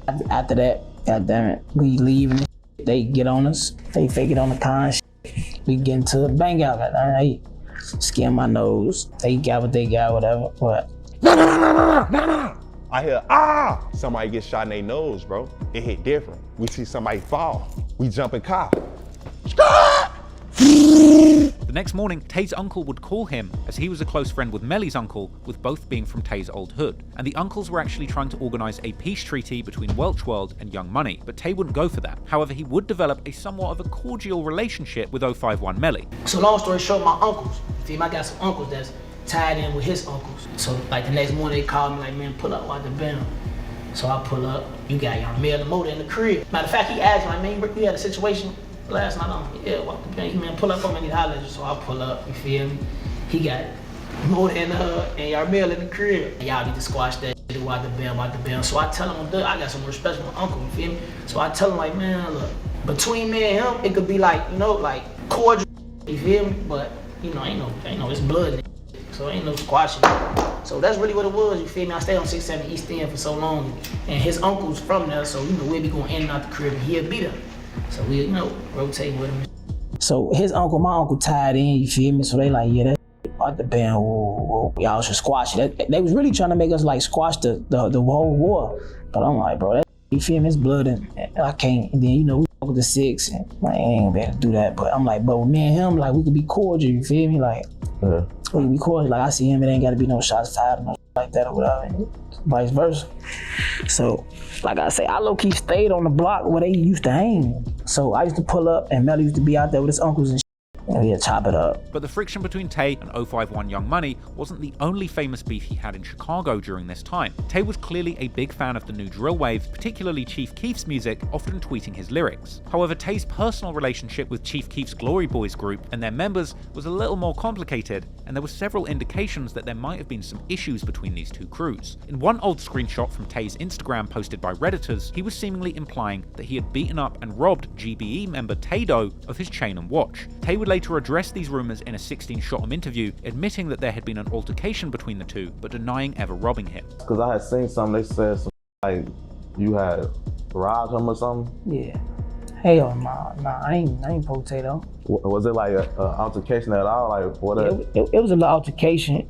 Got really blown out of proportion. Tato alright though. Another rumor would also claim that Tay had beaten up Ball Out and robbed his chain. Again, Tay would comment on this rumor in his DJU interview, calling it a misunderstanding. And they said something about robbing Ball Out? Man, yeah, that was some allegedly? Yeah, that was some allegedly. But it was really just a misunderstanding with that, you feel me? Yeah. But, yeah. And then, in yet another occasion, Tay's close friend Mubu Crump would tweet to GBE Capo, accusing him of dissing Welch and threatening to beat him up like they did Ball Out. However, there was seemingly never anything past these few skirmishes, and recently, Tay appeared to be hanging out with both Chief Keef and Tay-Do at a club together with Lil Reese. In many ways, Tay had become the connector between many of the fractured and warring gang sets all over Chicago. And these friendships, as well as the altercations and his reputation as a bully, made him a legendary figure in the Chicago drill scene before he had rapped a single lyric. However, it would be years before he made the decision to enter the rap scene himself, and for the time being, he would continue to cultivate a serious reputation for himself in the streets rather than in the studio. Despite the rise of Chicago drill music in 2011 and 2012, Welch World's own rappers, the Buck 20 Brick Boys, were beginning to go their separate ways around this time, with Billionaire Black beginning to associate much more with the gangster disciples from 63rd like FBG Duck and Lil J. So at the time, Welch World would have relatively little representation in the city's now booming rap scene, with one artist called Lodi Bay, who would unfortunately not gain much popularity despite some undeniable talent, being one of their few new representatives in music at this time. But what is clear from the social media activities of Welch World members is that they were still heavily involved in the low-end gang war in this period, and the alliances that were formed before and during Tay's incarceration were still the same, with Welch World still being close allies with THF-46 and OBN, or the Oak Boy Nation, who was heavily allied with Welch World under their 0439 joint gang set, which combined both sets' main streets, 43rd and 39th. And they were still beefing with the same sets, including 051 Young Money, the Rock Boys, Lake Park, aka Suwoo or TTB, Lawless, and of course, the Av. And it seems that the war in the low end was still preoccupying Tay Savage's everyday activities. Another Tay, Tay600, who himself has ties to Welch World, would later reminisce in his YouTube storytime video about Tay Savage how Tay would even try and recruit members from his 600 set to Welch World, particularly one of their biggest savages, D Rose, who was made famous in the drill scene by Chief Keef, who would often shout out this young savage as one of his main shooters in the early songs. It was disinserted from his hood because they was in tour black. He pulled up to my crib and was looking for D Rose. He said, man, I'm Biddy. This man told me, he said, I ain't gonna lie, on Welch, I want him. I want Rose. Tell Rose I said, hit my line, man. Tell Rose I said, come for me. On Biddy, he said he got pipe, everything D Rose want. On Biddy, whatever Rose want, he got it for him. He gonna put Drake in his hand. He gonna put Drake, ARP, 30, whatever he want, whatever Rose want on BD, he got it for Rose. And I'm just looking like, man, what on video back at the phone, boy, that Rose, our slider, he's sliding for us on King David. He ain't gonna be on the hill now. Here I'm talking for Rose and on BD whole time. Rose on BD, he probably would've rolled around with Tay, cause Rose like other gangsters too, folks. On BD, Rose like other gangsters too on King David, folks. This man come to my crib trying to recruit D Rose, folks. It's just like, I'm just like, damn, on BD, you, that mean that much to you, folks? Like, you don't got enough savages, enough guns, enough enough this and that. You feel me? Like you just want more artillery, more savages in your circle, more demons in your vicinity on BDE recruiting the gangsters. Meanwhile, Welch World's ops, particularly the AV, were equally invested in the war, promising on Twitter to drop bodies before the end of 2012. It would appear in the face of this complicated war, Welch World's ops were also clicking up. With all of these gang sets going against Welch World, the AV, aka FTB or Free the Burr, the Rock Boys or Rock Nation, Lawless, aka Jamar World, aka the Booney Boys, 051 Young Money, and Lake Part, aka Suwu, aka TTB or Train to Blow, all being seemingly very close to each other, with three of them, the AV, the Rock Boys, and Lawless, being particularly close to each other. The Jamar Boys beyond that, Young Savage, man, else. You already know how we rock, man. That old bitch, man. 035, man. Jamar Boys, bitch. You know how we rock. Cess right these streets, man. We out here, man. Squad. L's, no O's, man. Eat the ass. L's. Like what? You don't smoke. Squad. BBG, man. Squad. You already know how to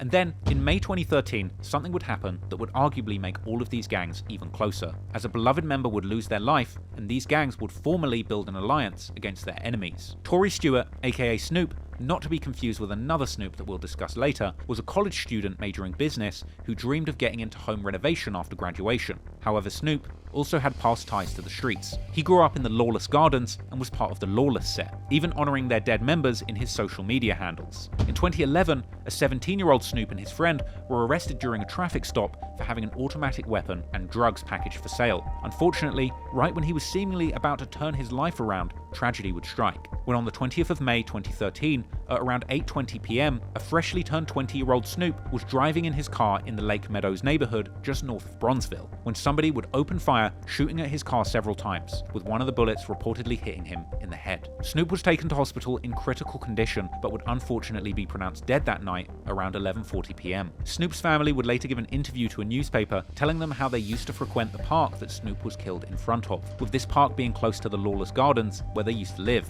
After Snoop's death, members of Lawless, as well as Rock Boys and the AV, would pay their respects on social media. They would even release a song that Snoop had made before his death with a Young Money member by the name of Rilla. This would be later followed by other songs dedicated to Snoop, including his friend Hard Knock's song Lil N-Word Snoop, and Young Savage featuring Booney Boy Mook's song Bitch We Snoop, where they would diss their ops, including Welch World. Meanwhile, Welch World rapper Lodi Bay would repeatedly diss Snoop on Twitter and insinuate that Welch World had something to do with his murder. The Chicago police were also seemingly treating Snoop's death as connected to the war with Welch World, listing his homicide as a reference in their reports regarding the murder of Cess. This would later lead to some Redditors believing that Tay Savage himself might have killed Snoop, while others would rightfully challenge such claims, suggesting that Tay would have been arrested for the crime if there was genuine evidence proving his involvement. But in any case, Snoop's death took place around the time as three of Welch World's main ops, Lawless, the Rock Boys, and the AV, had allegedly decided to make their alliance more official. And so, sometime after Snoop's death, they began to refer to themselves as 757 on social media and in songs.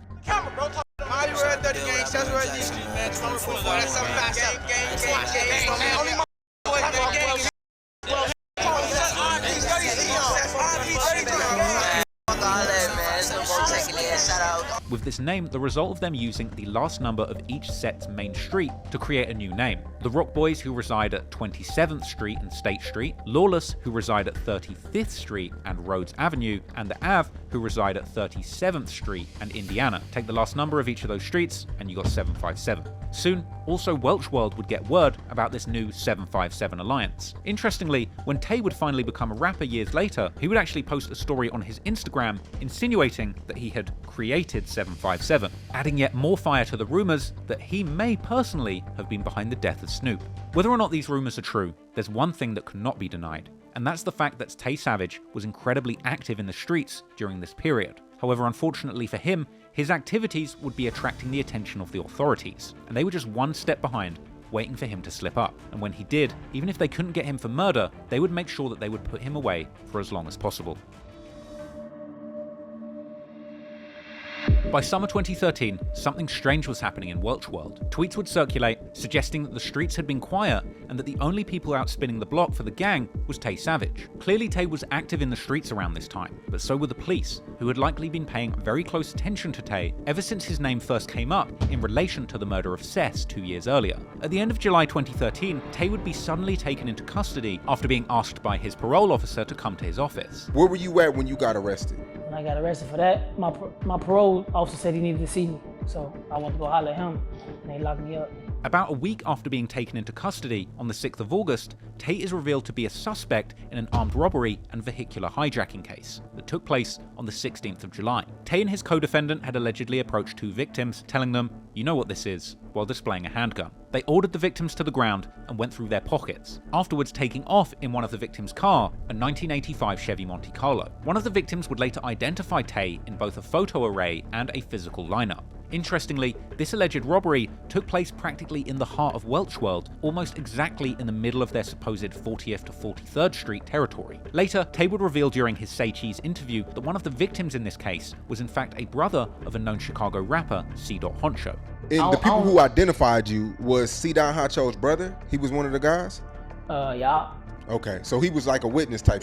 Nah, he was a victim. A victim, my bad, a victim. Yeah, he pointed me out, saying that I poked him. The other guy that was with him was a regular civilian. He like a police officer. However, Tay's case wouldn't be considered newsworthy until November. According to police reports, on the 4th of November, when Tay was in custody, detectives would indeed take him to be interviewed regarding the murder of Cess, which would prompt Tay to ask the detectives what had taken them so long to finally come and get him. Tay would deny his involvement in the murder of Cess, but he would tell detectives that one of the theories was that Cess and Neef had killed his friend Welch. Soon after, he would invoke his right for attorney, and the interrogation was terminated. 2 days after that interview, on the 6th of November 2013, the news would report that he would officially have been charged for the murder of Cess, and his mugshot would be circulated in Chicago news articles all about the murder. After this, Tay's cases would seemingly move slowly, during which time he would remain in jail, while his friends would post on social media demanding his release. However, in March 2014, local news would suddenly report that Tay would also be charged with the murder of Neef. Once again, a police report would reveal a movie-like situation leading up to this charge, with Tay telling the investigators who came to interview him, "Guess you're right when you said you'd come back for me." Tay was then asked to identify Neef from a photo, and he would tell them that he knew Neef, but was not friends with him. The detectives would also question Tay about his tattoos, one of them involving bullet cartridges and smoke, inferring that these tattoos were hinting towards his activities in the streets. Next, an interesting episode would occur, as Tay, or Dwayne, would try to deny that he was known by any nicknames, most likely knowing that one of the things that had since the beginning tied him to the murders was his nickname Tay, as several witnesses and other sources had since the beginning of the investigation named the suspect as Tay. Things would get uncomfortable for Tay when detectives would then talk to his mother, who would probably, without realizing how such a small detail could hurt him, tell the detectives that he was indeed known by the nickname Tay. The detectives would also show Tay videos from YouTube of him participating in gang-related activities and being armed with a handgun. As far as the detectives were concerned, they had their man, so they would press forward, with Tay opting to take these murder charges to a trial, a grueling process which he would elaborate on extensively in a Say Cheese interview. Tay would explain the order of the trials, with Cess's murder trial being first, lasting for less than a week. Which trial was first, Cess or Neef? They gave me Cess. I did Cess body first. How many days does this trial last? They was quick. They was like, I think a jury trial usually be like 7 days. I think mine was like 4 days, both of them. Tay would explain how several witnesses pointed to him as the suspect, but other witnesses pointed also to other suspects, and ultimately the shooter was wearing a mask, which helped his case. The reason why they charged me because they had several people pointing me out on both cases. Several people pointing me out, saying that I did it. That was with the victims. They was pointing me out saying like, yeah, he did it. You know what I'm saying? And I beat it because whoever did it had on the mask. Apparently the witnesses were the people who were with Cess in the car at the time of her murder, and they all claimed to know that Tay did it. But ultimately, since the shooter who did the murder was wearing a mask, he could not be identified. Them was the people that was with her that was saying I did it. Like, I think her sister, a few of her friends, all of them were saying they went to high school with me and everything, and they knew that I did it, you know what I'm saying? But like I say, how I beat it was because whoever did it had a mask. So you saying I did it, but how could you say I did it? Whoever did it had on the mask. However, it's worth noting that in the original suspect description, the mask was seemingly never mentioned by witnesses. Tay would tell Say Cheese that when he got his not guilty verdict, he was smiling and felt like he had been blessed. Man, I was just smiling. That's a blessing. I was just smiling. I was excited, you know what I'm saying? It's a blessing, because like I say, with that, it can always go either way. If you're innocent, if you're guilty or whatever, it still can go either way when you're in trial, because it's 12 people that's on the stand that know nothing about the law.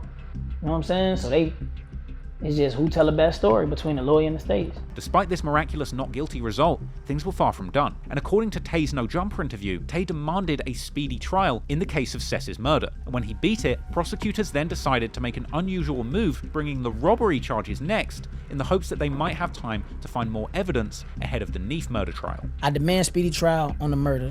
Boom, now they come put another murder on. Before I could beat it, they put another murder on. So now I beat that murder. So now the states got they got the luxury to pick which cases. I'm fighting 2 cases. They could pick what case they want to trial first. So they elect on the robbery, which is kind of weird. Like, it's a murder. Why you don't do the murder first? Because it's weak. And then, in a surprising turn of events, one of Tay's baby mothers and 3 of his Welch World associates would end up getting tied into the case, as they would be arrested and charged with witness intimidation around late November 2014. According to court proceedings from their cases, they had made indirect threats to one of the victims in Tay's carjacking case, implying that he would be shot if he moved forward with his plan to act as a witness in Tay's upcoming trial. They were also allegedly involved in shooting the victim's brother, who had fortunately survived with just a hand shot. And later, they allegedly terrorized the victim's mother and aunt by coming to the victim's property armed with a gun. As police arrived to the scene, they would find and arrest the 4 defendants and recover a 9mm handgun. Following his friend's failed attempts to violently silence a witness, not to mention the terrible effect that this new witness intimidation charge would have on his reputation at the upcoming trial, Tay would ultimately end up copping to a guilty plea in the robbery and carjacking case before things got any worse for him at trial. And Tay would later tell 16 Shot 'em in an interview that he was confident at first, but when his friends caught those charges,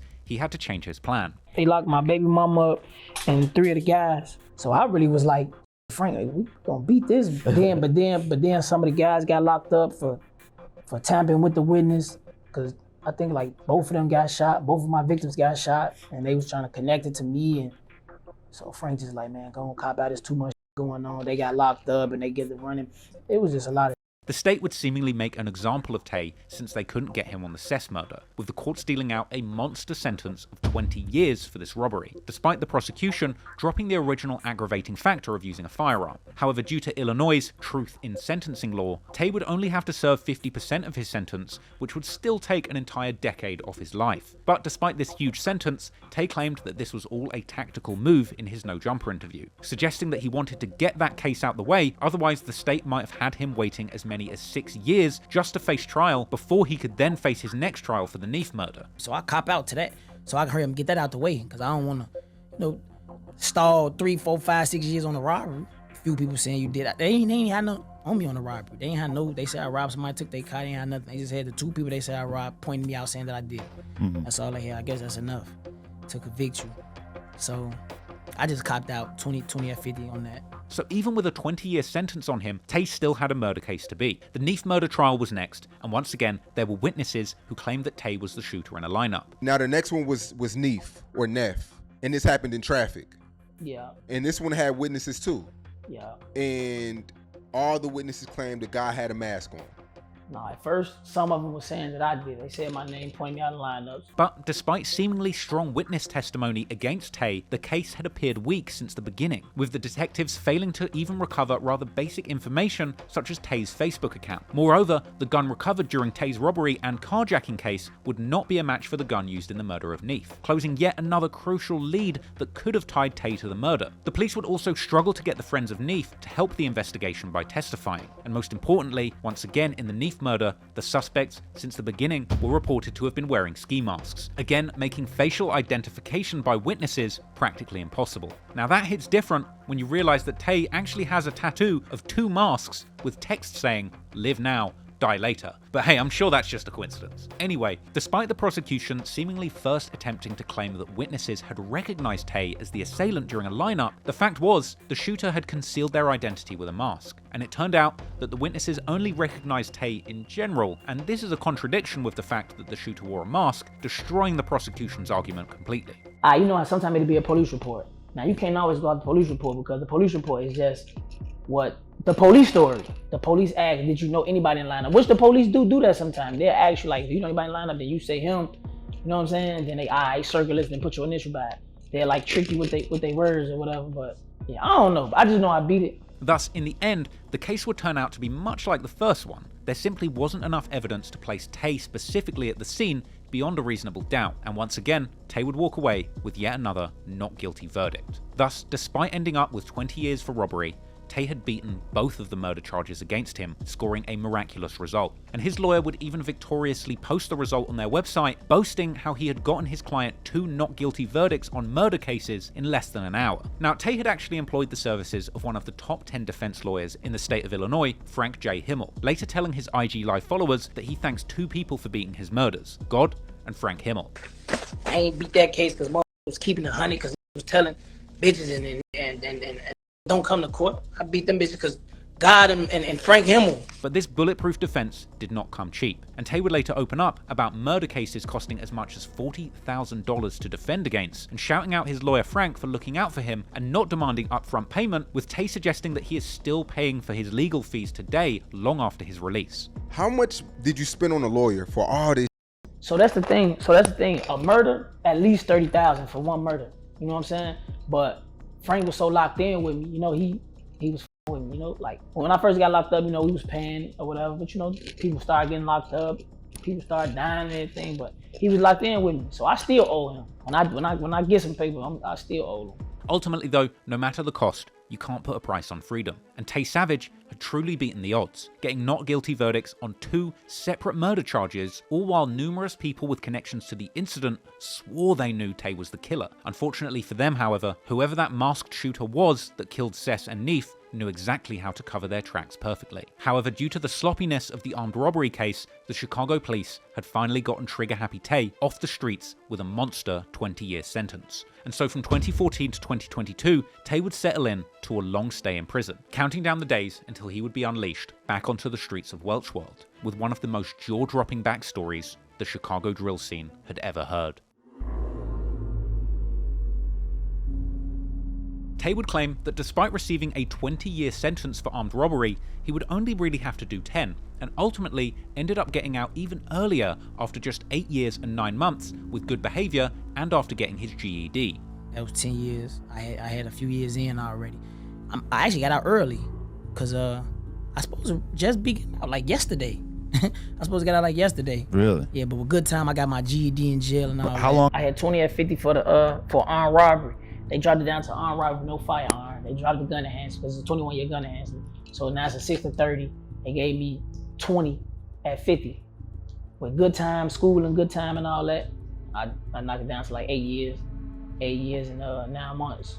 So Tay would truly be able to beat the odds if he didn't get into too much trouble in jail. But even having to deal with a minimum term of 8 years and 9 months, Tay Savage would be settling into his life in prison for the foreseeable future. And he had been seen in pictures taken behind the wall, seemingly in good spirits. And even his ops from 757 would tweet saying that they miss Tay being on the streets and suggesting that gang life is boring when their top op is no longer around. Going on to say free Tay so that they can kill him and that they still have smoke waiting for him when he gets out. Some even suggesting that Tay is Welch World's only hitter and that the beef had died down since he had been incarcerated. But that wouldn't be entirely true. Murders would still be taking place on the streets of Welch World while Tay was locked up. On August the 15th, 2014, 25-year-old Walter Neely, known by friends simply as Walt, was out with a friend late at night in Bronzeville going to pick up some milk for his daughter. They were a block away from the Chicago Police headquarters, which would usually be one of the most safe places in Bronzeville. However, Walt was an alleged member of Welch World, and here he was literally surrounded by enemies from almost all directions, with the Avs hood being less than a mile to the south, Lawless's hood being about half a mile to the east, and the Rock Boys about a mile north. According to news reports, while on the street, someone would approach Walt and his friend on foot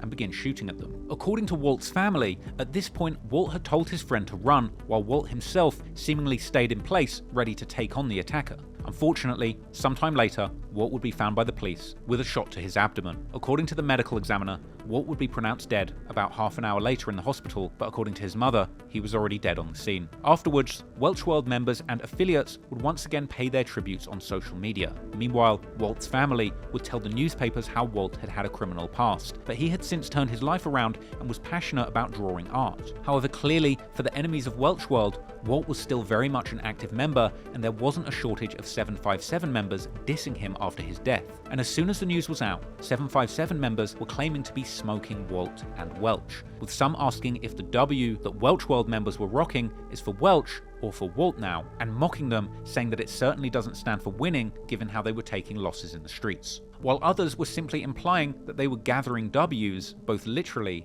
and figuratively. Some even posted vines saying that they were smoking on Walt. There would also be insinuations that Walt had perhaps been dissing Cess and had even come to his ops' hood looking for trouble, like Welch had allegedly done before his death, with his ops comparing the two on Twitter and saying that they went out the same way. These tweets are certainly making 757 look responsible, but despite the close proximity of the murder scene to the police headquarters, it at first seemed like there were no suspects, with posters asking for tips being placed around the neighborhood. However, about a month later, the news would report that 2 teens had been arrested and charged with the murder. Ironically, like Cess and Neef, another boy-girl duo of shooters. These teens were Kenneth Brown and Dreana Grooms, both only 16. Kenneth was known in the streets as Snoop and lived in the Avs neighborhood, not to be confused with the other Snoop from Lawless, who was killed in 2013, and Dre, who lived in the Rock Boys' Dearborn Homes projects. After these charges, 757 members would post again, lamenting the arrest of these young gunslingers from their block, even accusing people of snitching, and continuing to diss Walt. Dre and Snoop would seemingly remain locked up while fighting their charges until almost 3 years later in 2017. 757 rapper Mono would give an update that they had actually beaten their charges, receiving not guilty verdicts, and would be coming home. However, a few days later, something had seemingly changed, and it now looked like Snoop wouldn't be getting out at all, even after beating the murder charge. Dre, on the other hand, was freed and welcomed home by other members, and she would eventually get back on social media to celebrate her freedom. But the real shock would come several years later in 2021, when local news and eventually even magazines like Variety would report that Dre's life and fight against these murder charges would be being made into a movie titled after her real name, starring actors like Wunmi Mosaku from HBO series Lovecraft Country. Now, since then, there's been little updates about the movie, which appears to still be in production, but I've got no doubt that there's a lot more to this story, and a gritty movie based on a teenage female shooter from the low end is something I would definitely watch. But anyway, back to the story. Coming into 2015, Welch World would suffer another major loss, although this time it would be from their closest ally, OBN, who still ran with Welch World under their 4390 alliance. Boss Rel had barely turned 16, but he was already a well-respected member in both sets, having been in the streets, getting in trouble since 13, and joining a gang at 15 according to his family. Boss Rel was particularly close with the Welch World rapper Lodi Bay, and the two would often be seen together, whether in the streets or the studio. However, according to Rel's family, they had moved away from their old home in the former Ida B. Wells homes to get away from the gang lifestyle, after Rel's older brother had become an unintended victim of gang violence, getting killed by a stray bullet when he was just 13. Unfortunately, this wasn't enough to keep Rel from returning to hang out with his old friends in Bronzeville, which would eventually lead to his death. On the night of the 12th of January 2015, Boss Rel, real name Terrell Campbell, was walking on the OBN's main street, 39th, also known as Pershing Road, when he was reportedly approached by 2 males who would open fire, hitting Rel several times. He was transported to hospital, but would eventually pass away from his injuries. Later, during his memorial, Rel's mother would reportedly struggle to come to terms with the image that the police had painted of her son, claiming that he was actually a hardened gangster who had been terrorizing the neighborhood for years with his friends despite his young age. And unfortunately, the terror suffered by Chicago neighborhoods was only going to increase moving towards 2016, as the murder rate began to rise sharply. 5 months later, in June of 2015, the 757 side would experience a loss that would have a huge impact on them, losing another loved member before they would even see adulthood too. Sunno was another young but well-respected member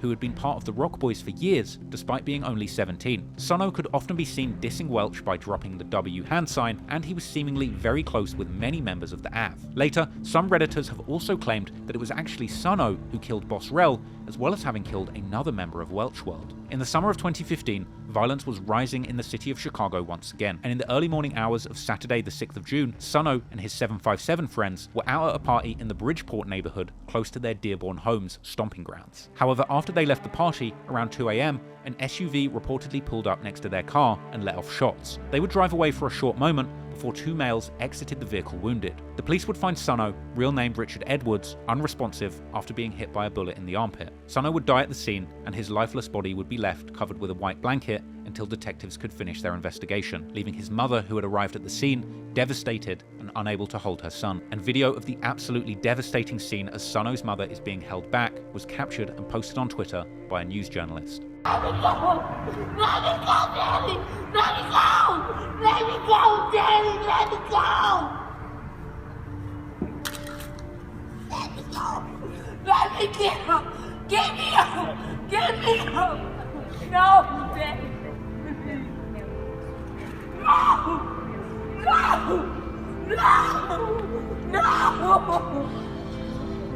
The loss of Sono hit 757 hard, and already later that morning, rapper Mono would tweet a tribute to his friend, vowing revenge, and others would follow, even reminiscing of a time when they had slid through their ops hood, including Welch World, and seemingly only a few days after Sono's death, they had renamed their hood Sunnyside in his honor, a name that many of the rock boys would primarily represent for years to come. By 2016, the violence had truly erupted in Chicago. Whether the rise and popularity of drill music was influencing the violence is a question that academics continues to research for years to come. But what we do know for sure is that in 2016, Welch World would lose yet another member, and this time it would be one of their only rappers, Lodi Bay. Lodi had been dropping songs and music videos for years at this point, all the way from 2011 when he was just a kid, although he was seemingly never fully committed to just rapping, usually dropping a few music videos each year, such as the music videos for the track Soldier with Boss Rel, and for the track Off Top Freestyle in 2014, the Welch World and OBN anthem Wit the Gang, as well as the now ominous I'ma Die This Way in 2016. All of these songs typically included many disses aimed towards the ops of Welch World, particularly the sets in 757. The deadly year of 2016 was almost over, when Lodi and his family and friends were gathered for Christmas in the Chatham neighborhood. They were gathered in front of a house to shoot dice when someone in a grey hoodie came through the alley and opened fire on the crowd gathered in front of the house, hitting numerous people. The shooting would leave 5 people wounded, some in critical condition, but it would unfortunately kill both Lodi and his brother. This event would truly showcase the brutality of violence that had taken over the city, where savages are spending their Christmas day hunting for ops and not having second thoughts about shooting into large crowds of people just to catch their target. This senselessness and lack of hope was reflected in the comment that Lodi's sister gave to the news, saying that the shootings in Chicago don't even require a reason. And moving into 2017, disrespect would still fly between these groups of bitterly at war gangs. Friends of Neef like Money Man would still be dissing Welch in songs throughout 2017. In fact, during these violent years when Tay Savage was locked up, several rappers would emerge from 757 affiliated sets and build budding rap careers in the Chicago drill scene. People like Gunsmoke Gutter, 757 Wooski,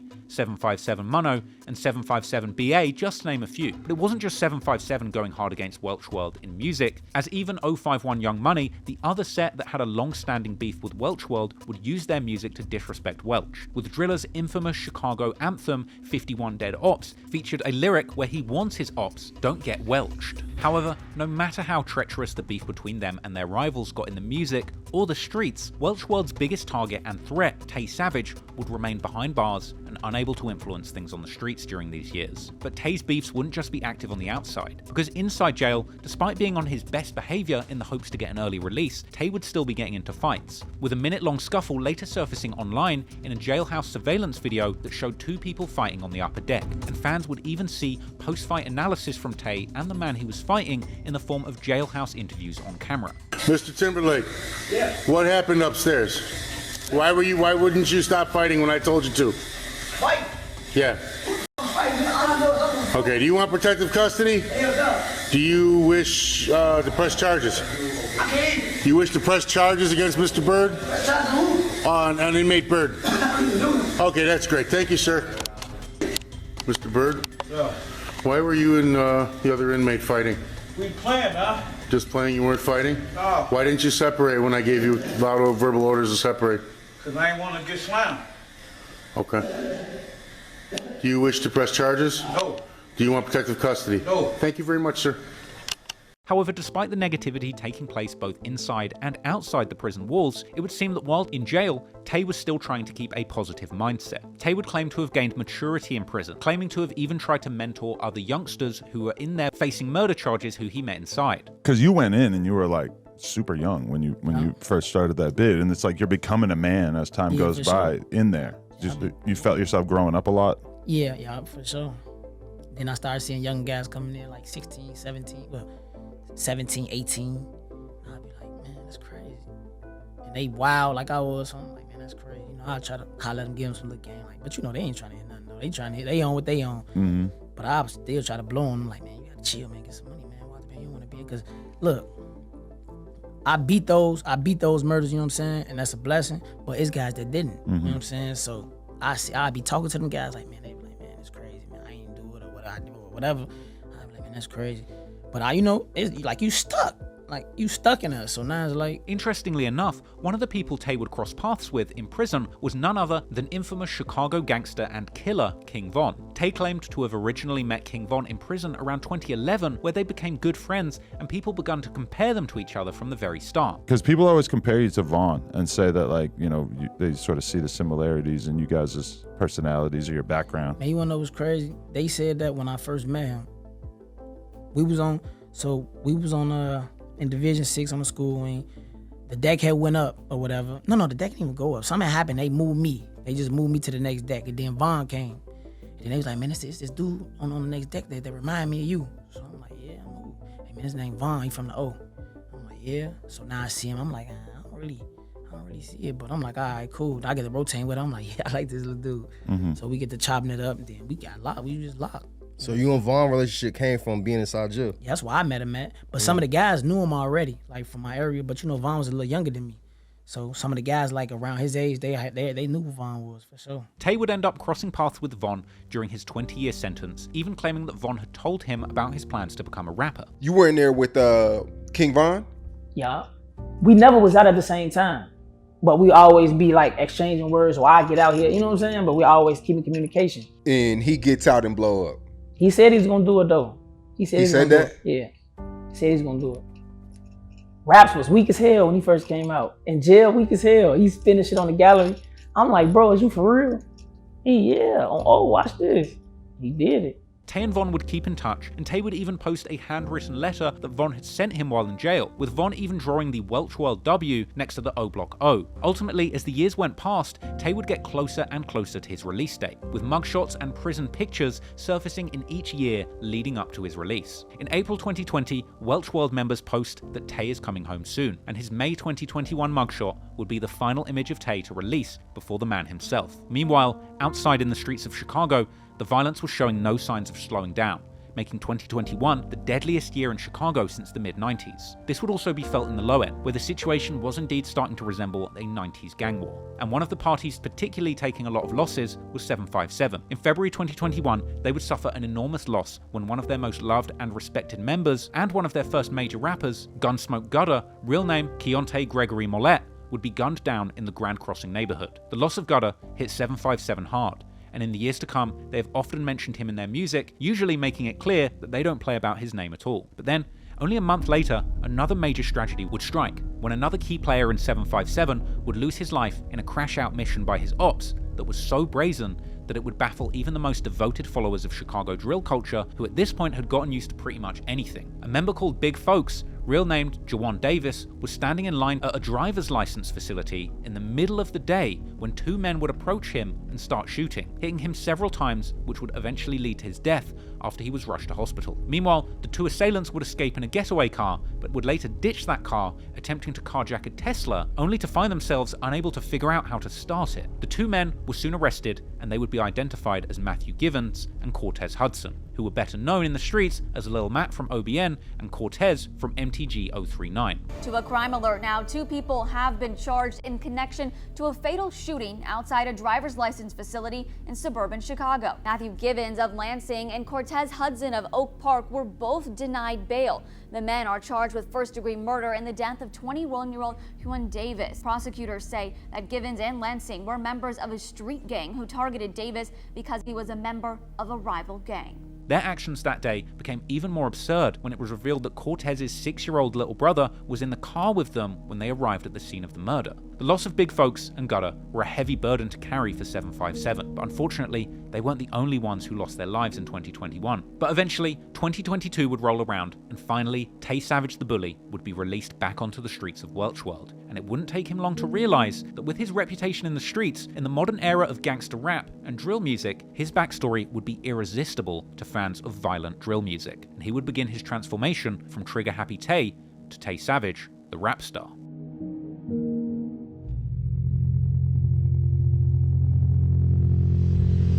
Tay Savage would later speak on his time in jail, calling it a blessing that helped him see who were the real people in his life. I look at that like a blessing. That time I look at it like a blessing, you know, because I was out here the whole time. There's a lot of people around me hating or, you know, funny feelings. Or that time it let me see a lot of people, like, you know, they say time reveal all. So it let me, I learned that now I'm watching, I'm paying attention, you know.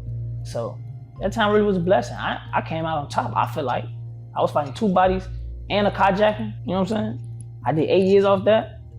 That was a blessing. Tay had truly been blessed to go from fighting 2 murders and an attempted robbery to being a free man once again after only 8 years and 9 months in prison. Tay would be released from jail on March the 18th, 2022, and announcing that he was back on Instagram. And Tay's ops from 757 would react to his release, telling him to come there and alluding to plans to have him killed. With Tay clapping back, saying he made the 757, a possible reference to the murder of Snoop, which led to the formation of 757, made up of the 3 sets, the Av, the Rock Boys, and Lawless many years before. Now, despite his back and forth with his ops, in the year of 2022, when Tay was released, he didn't let anyone scare him from getting back to his normal life, deciding not to keep a low profile, but posting openly about his activities as a free man on social media, posting a few pictures since his return home with ominous captions like "The Splash Brothers are back at it," as well as one photo after his release with the O-Block street legends T-Roy and Jay Munna. He would also post clips of himself working out after putting on some muscle in the prison gym, and continuing to post pictures to Instagram with spooky captions aimed at his ops, like this one with a caption saying that now after doing 9 years in jail, his ops time is up.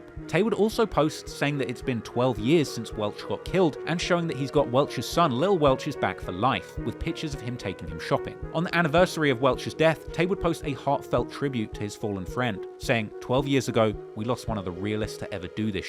What we created was built on nothing but love and loyalty, so I'ma keep that torch flaming through your name till there ain't no more breath in my lungs. It's your world, shorty, we're just living it. Long live Rude Boy Welch, Welch World, Bricky Gang, Re-Rock, Family of Savages. But it wasn't all pain and sadness on Tay's timeline. He would be living it up, riding jet skis, and being seen out partying in Arizona with GD rappers Ruger and his day one low-end friend Billionaire Black. Unfortunately though, despite Tay being a free man once again and living his best life, the streets of Welch World were still dangerous, as one of Tay's close friends, 30-year-old LaParish Brown, aka Arab G, would end up being gunned down on the 1st of October 2022, less than a year after Tay's release, with the local news reporting of a man shot in the head in the 300 block of West 110th Street, and Chicago Drill social media pages reporting the death of Arab G from Welch World the following day. His death was followed by friends and Welch World affiliates posting tributes to him on social media. The 30-year-old was apparently training to become a trucker and get out of the streets, and one of the women who was actually in the trucking training school with him even made an emotional YouTube video reacting to Arab G's murder. I learned earlier today that an acquaintance that I went through training with at the job that I left recently was shot in the head and killed last weekend, over the weekend. He just turned 30.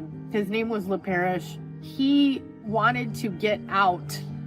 He wanted to get away from the violence. Unfortunately, the violence was far from over, and only hours later, another man, apparently affiliated with the NLMB, was also killed in the same neighborhood. Real name, Marquise Lewis, he was known as Lil Savage, and was seemingly friends with both Tay and Arab G, paying tribute to Arab only moments before himself being killed. The streets of Welch World were clearly as dangerous as they had ever been since Tay got home, and initially, Tay would seemingly be trying to remain out of the streets, explaining in an interview that initially, upon his return from jail, he was working in construction. Like a regular job? Yeah, I was working construction. Yeah? However, Tay would later explain that he didn't like being told what to do on the job and that construction just wasn't for him. I like to be my own boss, you know? I don't like nobody telling me to go do too much, lifting this heavy shit. And I'm cool cool on that. The money was too slow But for you? ain't nothing wrong with a job. If that's what you own, if you own some working man type stuff, it was decent. But that ain't really what I'm on. I'm trying to own businesses, you know what I'm saying? I got the label going, the Family of Savages. So Tay would be looking for other opportunities to make money without the hassle of a 9-to-5. And so, in the latter part of 2022, before he had any ideas of rapping, it would seem that Tay Savage decided to continue living up to his nickname, The Bully, allegedly snatching a chain belonging to one of fellow Chicago rapper Polo G's artists, Young Liv, aka Livy. Livy had been seen wearing the chain off his record label in numerous videos and clips, and following the alleged snatching, Tay would begin to be seen on Instagram Live wearing the chain. They said, tell that nigga get his chain back. He deleted his brand. Tell him to come get his chain back. What you talking about? I'm on the live, man. They talking about they can get his chain back. They talking about. Yeah. Yo, they said Livy going on bad right now. Livy's a bad card. They said real BBs. Come get his chain back. They said real BBs.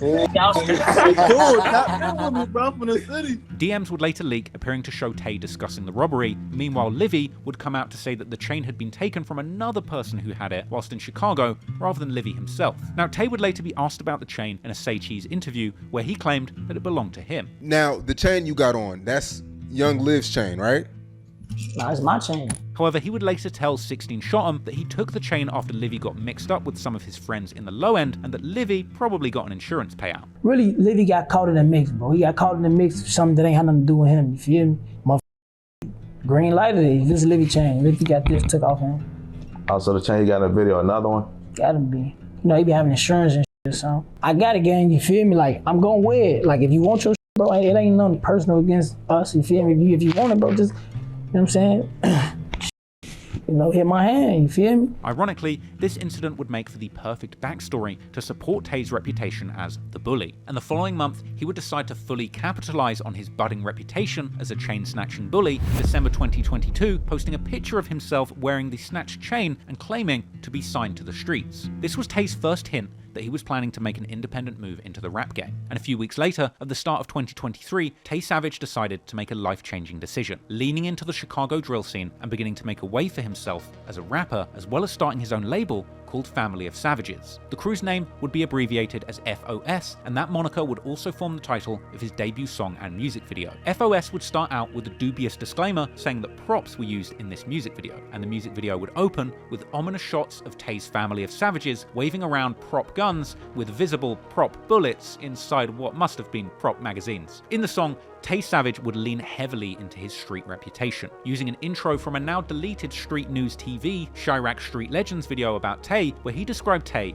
as the Michael Jordan of the robbing game. Now, that's an appropriate introduction for Tay's music career, as he would later explain in a Dirty Glove Bastard interview. How it was that particular video that made him first realize that he could leverage his reputation in the streets to his advantage in the music industry, just like his friend King Von had done a few years earlier. You just leveraged your reputation. Yeah, that's exactly what I did. So look, when I was locked up, a dude had did like a little Street News TV thing. It was something like that.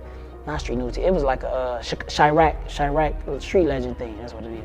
So he had did that. So when I see that first, you know, people telling me in jail, so I'm mad. I'm like, what the damn? But it's so crazy. At the time, I was reading the 50 Cent book, The 50th Law. You feel me? So I'm mad, like, man, this tweaking, man, you trying to get me? I'm trying to get out. Well, like, what are you doing? You feel me? But then as I'm reading this book, I'm like, man, how could I try to make that into a positive? You feel me? And in there, he had said, like, man, I ain't gonna lie, when Tay come on, we probably should rap. So I'm like, man, I'm finna try to flip that, cause I know if you got a street reputation, you can get on a beat and then say anything. It's the guy's talented. I'm talking about super talented. They ain't got no motion. Cause it's like they ain't got the image, but it's guys that's super garbage. Yeah. You know what I'm saying? Like this, like what, how he do anything, but he'll be taking off. It's crazy. So that's how I tried to turn that negative into a positive. For sure. And you already had the motivation from bro, Von. Yeah, you already got out and then did what he did. Yeah. So you already knew it was possible. Yeah. As the video goes on, Tay would introduce the world to his gun-toting Family of Savages. This would appear to be his new crew, the next generation of Welch world who would have Tay's back in the rap game, a crew consisting of members who seemingly hail from the same neighborhood as Welch World between the 40th and 43rd Streets in the low end. People such as Bookie the G, Take Some, and Lousy, who are part of a set called Bricky Gang, which consists of youngsters in the Welch World neighborhood. While surrounded by his family of savages, all toting props of course, Tay then begins to rap and introduces the world to his family of savages crew and labeling himself as the captain, going on to rap about keeping something deadly in his pocket and his gun firing off so hard it knocked his arm out of its socket. I guess props got a kickback too. He also would claim that he stayed solid and served his 10 years in jail, all without snitching, earning him official G status on his block, as well as saying that he runs the low end and using his nickname The Bully to refer to himself. This was a bold entry into the rap game, and with Tay Savage's reputation actually backing up his lyrics, as a result, he would soon become a buzzing prospect in the Chicago drill scene. But interestingly, for the next few months, Tay wouldn't release more music, instead going on a gangbanging press run and appearing in interviews explaining his life story in the streets to numerous YouTube channels, including a legendary sit-down with DJ UTV in February 2023 that was many people's first introduction to Tay Savage the Bully, with many already picking up on the similarities and mannerisms between Tay and King Von. The following month, Tay would make an appearance on the song Send a Message with Bookie the G, with Chicago legend Lil Reese appearing in the music video alongside Tay, representing a major cosign. A few months later in May, despite not having released any new music yet, Tay would end up going viral for his reaction to someone else's music. As Tay's interview with 16 Shot'em begins to be released, in one clip, Tay would be confronted about the daughter of Cess, the woman he was accused of murdering, Blasian Doll, with 16 asking Tay why he posted Blasian Doll's music, with Tay dropping the heartless comment saying, "It was the least I could do." One of the murders you had beat with the Cess, her daughter, a rapper, and you had reposted her music. Was it like a reason behind that? Yeah, I just want to support her. I feel like that's the least I could do. Tay would reference the situation with a dark tone once again in his Say Cheese interview, claiming that he shared her music because he saw she didn't have many followers. She didn't really have no followers, so I'm like, I'm gonna share it. You feel me? Whatever publicity is good publicity, whatever, you know? So I really was sharing that counts my heart, but you know. Say Cheese would even ask if Tay would ever sit down with Blasian Doll, with Tay saying there was nothing to talk about and that he's not surprised she doesn't like him. You ever plan to sit down with her? No, I ain't really nothing to talk about. I mean, she feels some type of way about everything. She's supposed to. Blasian would later respond to the rumors of Tay killing her mother in a No Jumper interview, where she claimed that most of the YouTube documentaries about her mother don't tell the full story. I'm sure you're aware of the reputation that your mom has because there's like multiple YouTube documentaries basically telling her story and everything. But it's like like that. they not telling it right. What are they telling her? That's not it. And inferring that Tay Savage has come up off the back of embellishing the story of what happened to Cess, essentially saying he didn't actually do it. Well, I might as well just say the name since it's like he can cloud me. I feel like Tay, he really like Tay Savage pushing the shit. He never did it. That's why I keep saying allegedly. You allegedly did it, you never did it. Arguably, Blasian Doll was right. Tay Savage had certainly come up off the back of the rumors of being involved in Cess's murder, and disturbingly, it was working like a charm. A few months after dropping his debut track FOS, Tay would follow that up with his booming new track Gang Party, once again appearing in his video surrounded by mean-looking shooters. This came with a menacing hook where Tay would shout out his new crew, Family of Savages, and claim to be with the Steppers who kill their main ops and catch bodies, with Tay's repeated referring to catching that main body perhaps hinting towards the 2008 murder of Kamain Fears or the 2010 murder of Jermaine Streeter, aka Maintain, which allegedly preceded the murder of Welch. Gang Party also had other references to details of Tay's murder cases, with him rapping that if you get too close he'll shoot, and that he wears a COVID mask when he shoots so that they don't know it's him, adding the ad-lib, "No face, no case." Even going further in the second verse, rapping "Pull right here and stop, I'm out on V," a reference to Vincennes Avenue where Neef's murder took place, followed by a lyric seemingly taking responsibility for the murder, with Tay and his whole FOS crew rapping "Mr. Walk 'em down, shout out to Neef." This was a bold lyric, and one of the first instances of Tay boasting directly about the murders in his music. This bold approach, rapping openly about his murder cases, had a lot of people in the comments comparing him to King Von, and there would be endless other comments of people saying that Tay is going to be the next big rapper to come out of Chicago. Ironically, it wasn't just the comments pumping up Tay's image as the latest big rapping savage to come out of the Chicago drill scene, because at the end of May, fellow Chicago rapper turned comedian turned serial entrepreneur FYB J Main appears in a viral interview clip on Say Cheese TV, where he hilariously tells the story of Tay Savage shooting at him in Chicago, frequently referring to Tay by the nickname from the famous Hollywood shooter, John Wick. He got this name, Tay Savage. Is this man even a savage? Nah, I ain't gonna front my move. Only reason I say he is savage is cause of what I seen with my own eyes. It hit different. Y'all call him Tay Sav, bro. I call him John Wick. Tay would actually react to the interview in a later Say Cheese interview, brushing off the comments as lies and calling FYB J-Mane a comedian, but then admitting he did shoot at J-Mane just like John Wick. We got John Wick. I mean, my bad. We got Tay Savage in the building, man. You told John Wick. He called you John Wick, and he even told stories about several nights in different situations. How credible was the FYB J-Mane interview in when it came to your name? Listen, J-Mane is a comedian. You can't believe nothing he say. Nothing. There was, I mean, you was really John Wick that night? Was that? Oh yeah, I got all over his ass. Yeah, I got all over his ass. He know what happened. Man, we hit his ass with the whoop. We hit his ass with the whoop, that was it. Tay and J-Mane would even end up talking about this incident in a face-to-face interview, with J-Mane even confronting Tay in person about killing Cess after Tay said that he would beat the case of shooting J-Mane because J-Mane couldn't identify him. Did you see me shoot at you? I seen somebody and I couldn't visualize their face, but I know it's you, Tay. I know it's you. See, I would have beat that. I would have beat that. See, I'm starting to believe you shot that girl mama, bro. Man, stop doing that, bro. Now stop.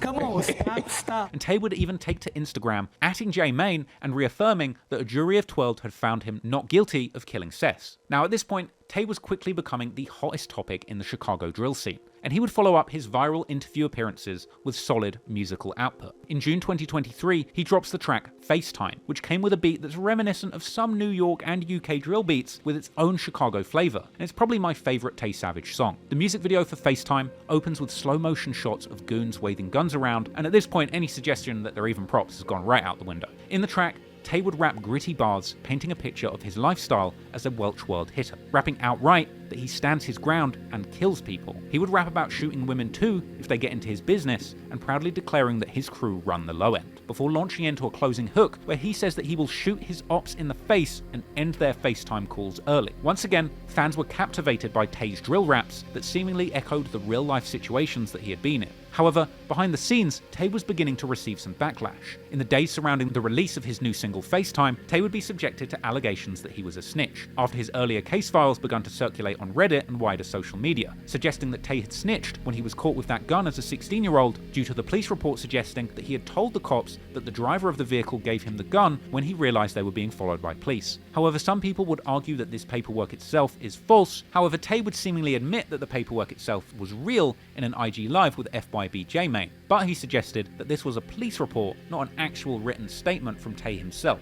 Before we get into that, can you, how much of this situation can you speak on? Because I be knowing in certain situations that you can't speak on. No, so what I'm saying is that's a real case. You see, that's the first time I went to the joint as an adult and shit. That was my first real adult case, whatever. But so look, this is what I want you to do.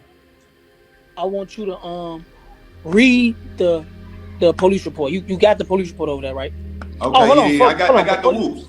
Before you even read that, all right, listen, let me explain this to you. It's a difference between a police report and a statement. A police report is the police side of the story. You gotta always remember that. A police report is the police's report, is the name. Okay. A statement is when you have how they got a camera.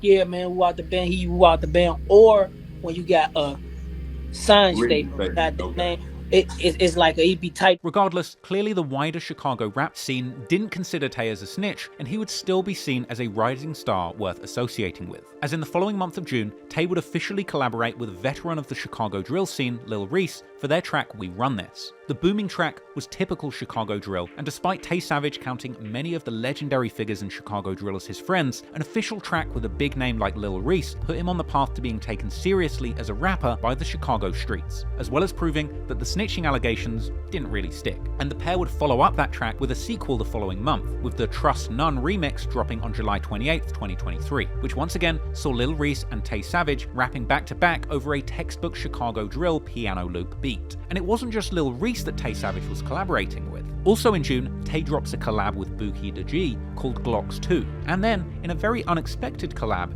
in July, Tay Savage does a wholesome interview with British YouTuber Khadijah after a chance encounter being there when she came all the way from England to interview Lil Reese. Why the hell is you going to different people's hoods interviewing people in Chicago? Because you lot, I rate you lot, I respect you lot. She would actually accompany Tay to the studio, even at one point putting on the stolen chain. This interview focused much more on the positive side of Tay Savage's life, specifically seeing him engaging with his Muslim faith. I'm with Tay and the guys, and it's super duper cute. We made Salat. And how are you feeling? Feeling good, feeling blessed. Feel refreshed? Yeah, this will keep me humble and keep me on a straight path, you know what I'm saying? Yeah, I do. However, despite Tay's new wholesome and God-fearing outlook on life, there would still be struggles in the dangerous streets that made him. Even though he would be spending more and more time out of state as his star rose, back in Chicago, the war on the streets would continue, with devastating results for some of the young men still unlucky enough to be living on the front lines.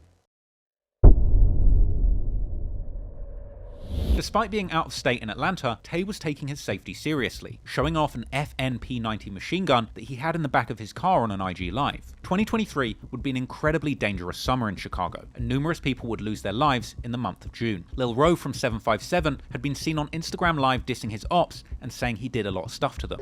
I did a lot of... He was seemingly depressed at this time, with one of his last posts suggesting that he was turning to drugs to cope with the pain of life. Days later, on the 10th of June 2023, Lil Ro would actually be out of Chicago in North Hollywood, Los Angeles, where he was gunned down in a drive-by at 1:30 a.m. in an alleyway on 10923 Magnolia Boulevard near Vineland Avenue, being pronounced dead at the scene with no suspects being found. He was later identified by the coroner as 20-year-old Deshaun Berry, known to his friends as Lil Ro.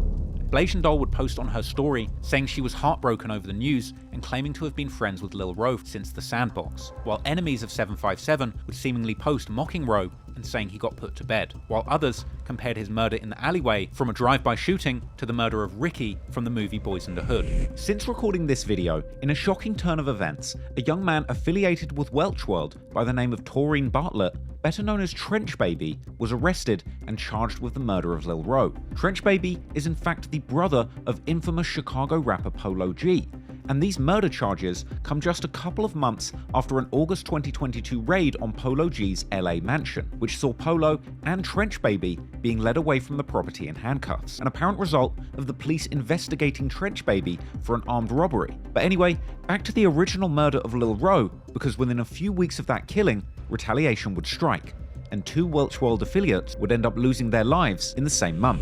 On June the 23rd, a Welch World affiliate by the name of Turbo would seemingly lose his life, tragically only months after his father passed away. Real name, Derek Dillon, the 19-year-old was shot and killed in the 400 block of South Weber in Romeoville, Illinois, a suburban village 26 miles southwest of Chicago. The murder was the result of a shooting at the Scene 75 Entertainment Center where he was confronted by a 16-year-old boy. According to officers, a verbal dispute led to several shots being fired, killing Turbo and injuring another 16-year-old who was with him, with the teenage shooter alleged to be responsible for Turbo's death being arrested and held on a $5 million bond. Turbo was seemingly involved in the streets, having court charges of possessing a firearm with a defaced serial number and reckless conduct, and his involvement in the gang war would seemingly be confirmed by his affiliates posting him on their stories, and members from rival set 757 posting Long Live Ro in the aftermath of the killing of Turbo, with others claiming to have officially gotten get back, and some going as far as to say that Turbo tried to fight and got put in the ground after getting shot with a Glock with a switch.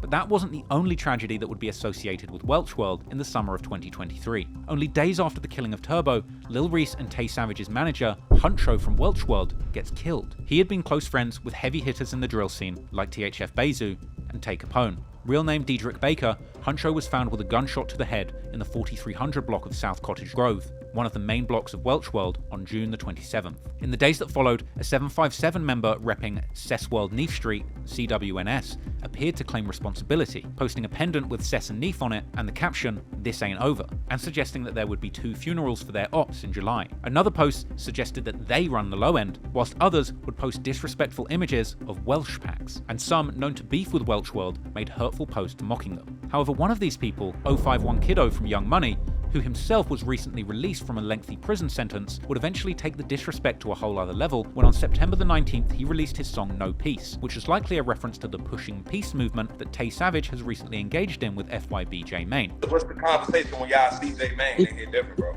Pushing peace, not beef. I f with the movement though, like pushing peace. Yeah, I f with Tay Savage for pushing peace. In the song, Kiddo raps about how Huncho got killed because someone, either Huncho or possibly Tay, was talking too much.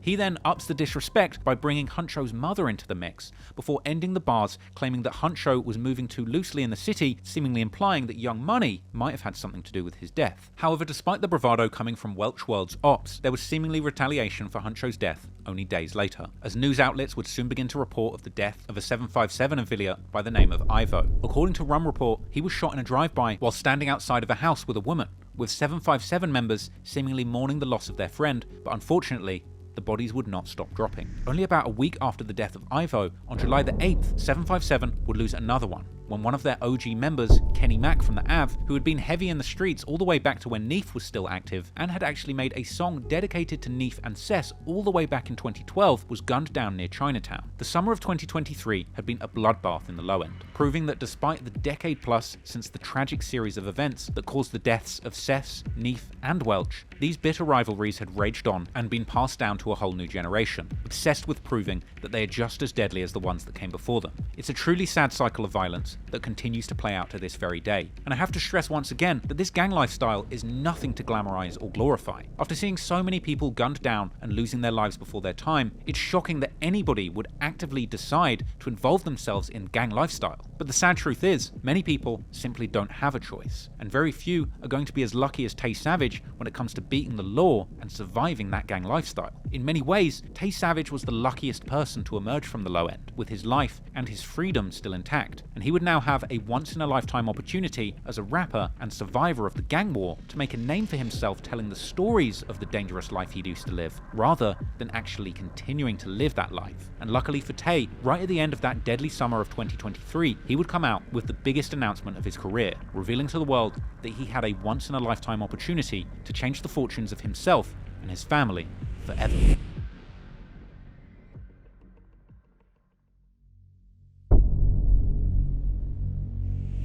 Despite the tragedies playing out in the streets, even in the face of a huge loss, Tay Savage didn't let these events derail his rising music career. On July the 20th, 2023, Tay Savage linked up for his latest collab with female rapper Mellow Bucks, affiliated with the gang No Limit Muskegon Boys, or NLMB. This is the crew famous for rappers like G Herbo and Lil Bibby, as well as internet personality and all-star interviewee No Limit Cairo. There was clearly some kind of connection between Tay Savage's crew and No Limit, as after Tay's manager Huncho passed, No Limit Cairo would post a tribute to him on his story too. So it would make sense that there would be a musical link-up between No Limit's hottest female rapper and Welch World's hottest rapper. But there would be another reason why Tay and Mellow's link-up might have gotten people talking, as Mellow Bucks had been engaged in a beef with none other than Cess's daughter, Blasian Doll, with Blasian dissing Mellow Bucks extensively in a song that she had teased on social media in February 2023, prompting a response from Mellow where she dissed Blasian and mocked the death of her mother. Blasian would even take the beef further by eventually releasing Mellow Bucks' diss song and music video titled Missy Elliott in May. So 2 months after that, naturally, Tay Savage and Mellow Bucks would team up for a song titled Never Leave My Blick, which also spells out their gang's name, NLMB. This was another street anthem and a great collab with a hit up-and-coming female rapper who was also respected in the streets. Interestingly, Tay's verse came with one particularly dark line that's perhaps aimed at the daughter of Cess, Blasian Doll, as Tay raps, "If our victims' kids turn ops, I guess we're killing kids. Perhaps a comment on their dueling interviews speaking on each other, Tay would also end with a disturbing line where he claims that despite the ops killing Welch, his gang have killed more than 6 of their ops, which at this point would be an extremely accurate lyric if you consider the murders of these 6 757 affiliates even before the back-to-back murders that took place in June 2023, possibly before this song was even recorded. So Tay was on a hot streak, and the Chicago drill scene and hip-hop world as a whole was warming up to Tay's bully persona both on and off the mic, and Tay continued scoring big opportunities, with August being a huge month for him. Tay would go on No Jumper for a viral interview, notable for an awkward moment where Tay stares Adam22 down when he tells him that he had Cess's daughter Blasian Doll on the show previously. We had Blasian Doll, I know you're a big fan of her. This No Jumper interview was extensive, and to Tay's credit, he spent a lot of his time there speaking on positive things, claiming outright that his music is just entertainment, even urging gang members to slow down the violence. Rock and roll, you know what I'm saying? I used to listen to, what's that? It's like, let that bodies hit the floor, let the bodies hit the floor. I used to like that. You like that? I used to like that though, I ain't gonna lie to you, but they probably ain't killing nobody, they just talk about bodies hitting the floor. I don't know, It's just entertainment, you feel me? But that's what I'm on, I'm pushing Islam and trying to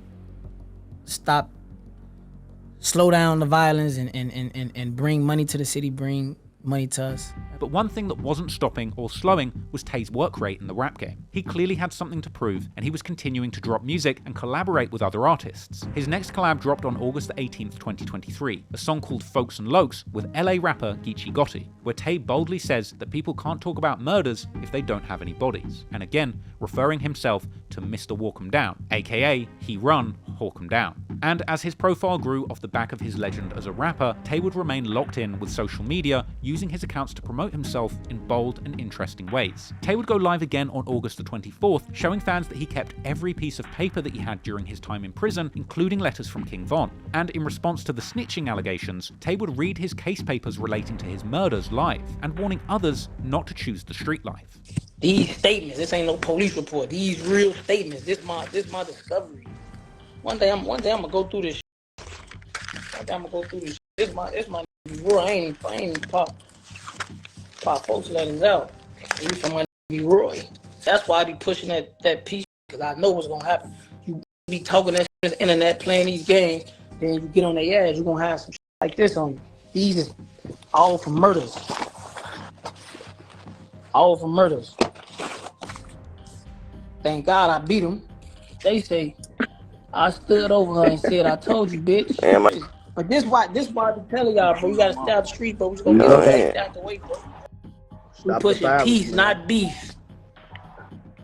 Stop the violence. Things were coming together behind the scenes for Tay, and by the time September rolled around, he was gearing up to make a huge announcement. Tay would come out with a post on Instagram saying that he is the general of Family of Savages and announcing that they signed a deal with Empire Records. This would be followed by an official announcement and posts of gratitude from Tay to the Empire family and thanking Allah for the huge opportunity that he had just received. Now, Empire was also the label that King Von had chosen to align himself when he went on the rap game run of a lifetime, cut short by his unfortunate death. On September the 15th, 2023, Tay would release his first single since aligning with Empire, a track called Bully Flow, leaning into his famous moniker and filming a label budget music video at an LA strip club. That would be followed up by another track on October the 13th, 2023, titled PSA, a booming drill track that saw Tay living the high life in Beverly Hills surrounded by music video models, all while rapping about riding through his city with a car full of killers, and keeping pictures of his victims so he can remember who he killed. Ultimately, this is where the Tay the Savage story ends and the Tay the Rapper story begins. He's now a signed rapper with a huge opportunity to change the fortunes of himself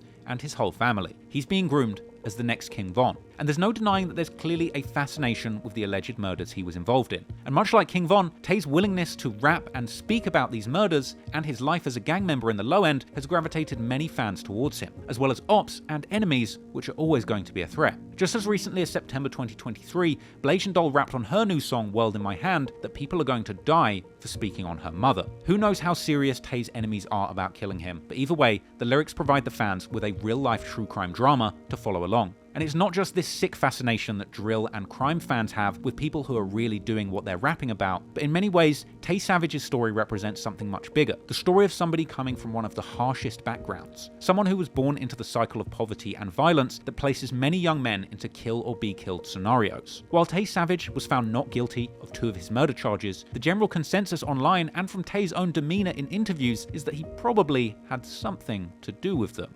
Allegedly. There's been many rappers over the years who have become popular off the back of their rumored involvement in deadly violence. But there's something about Tay's story that's different. It's the quintessential revenge story that makes the fans ask themselves, if they were in Tay's shoes, if their friend Welch got killed trying to get back for you getting shot, would you seek revenge for him? Now, I'm in no means saying the murders of Cess, Neef, or anybody else involved in the low-end gang war are justified. This cycle of violence needs to stop. But it's impossible to hear Tay's story and not put yourself in his shoes, and imagine how you might have responded to being in some of the same circumstances he was placed in. Would you have become a savage and taken revenge, or would you have taken a different path? Many people like to fantasize about and think that's what they would have done, but very few people can really call themselves a savage. Most people in Tay's situation might not have beaten their murder cases, and if he didn't get not guilty verdicts, he would have been just another killer serving life in the Chicago prison system. But just like King Von beating his murder cases, for whatever reason, Tay Savage was spared punishment for his alleged involvement in these murders by a jury of his peers. And as a society, we have to accept that result. The courts and a jury gave Tay Savage a second chance at life, and now he's got the opportunity of a lifetime to make it out of the streets and become a rapper with the chance to make a living creating art rather than creating destruction in the streets. It will be interesting to see where Tay takes his career from here. Will his bully persona persist and end up putting him in a precarious position where he could lose everything just like Von? Or will his newfound wisdom and focus from 8+ years in jail combined with his Islamic faith be enough to keep him out of trouble? Only time will tell. But one thing is for sure, Tay Savage seems to be on the road to greatness, but he can't escape his past. And unfortunately, as he continues to travel up that path to the top, he's got to keep one eye looking over his shoulder at all times. I hope you found that video interesting. I found it interesting to learn about all of these Chicago stories. I just want to make it clear that no disrespect is intended towards Tay or anybody else I mentioned in this video. I'm not intending to glorify any of the situations discussed in this story. I'm just trying to document the harsh reality on some of the most dangerous streets in America and the true, tragic stories behind some of the most popular music in the modern era of hip-hop. I hope you can appreciate that. And finally, rest in peace to everyone in this story who lost their lives.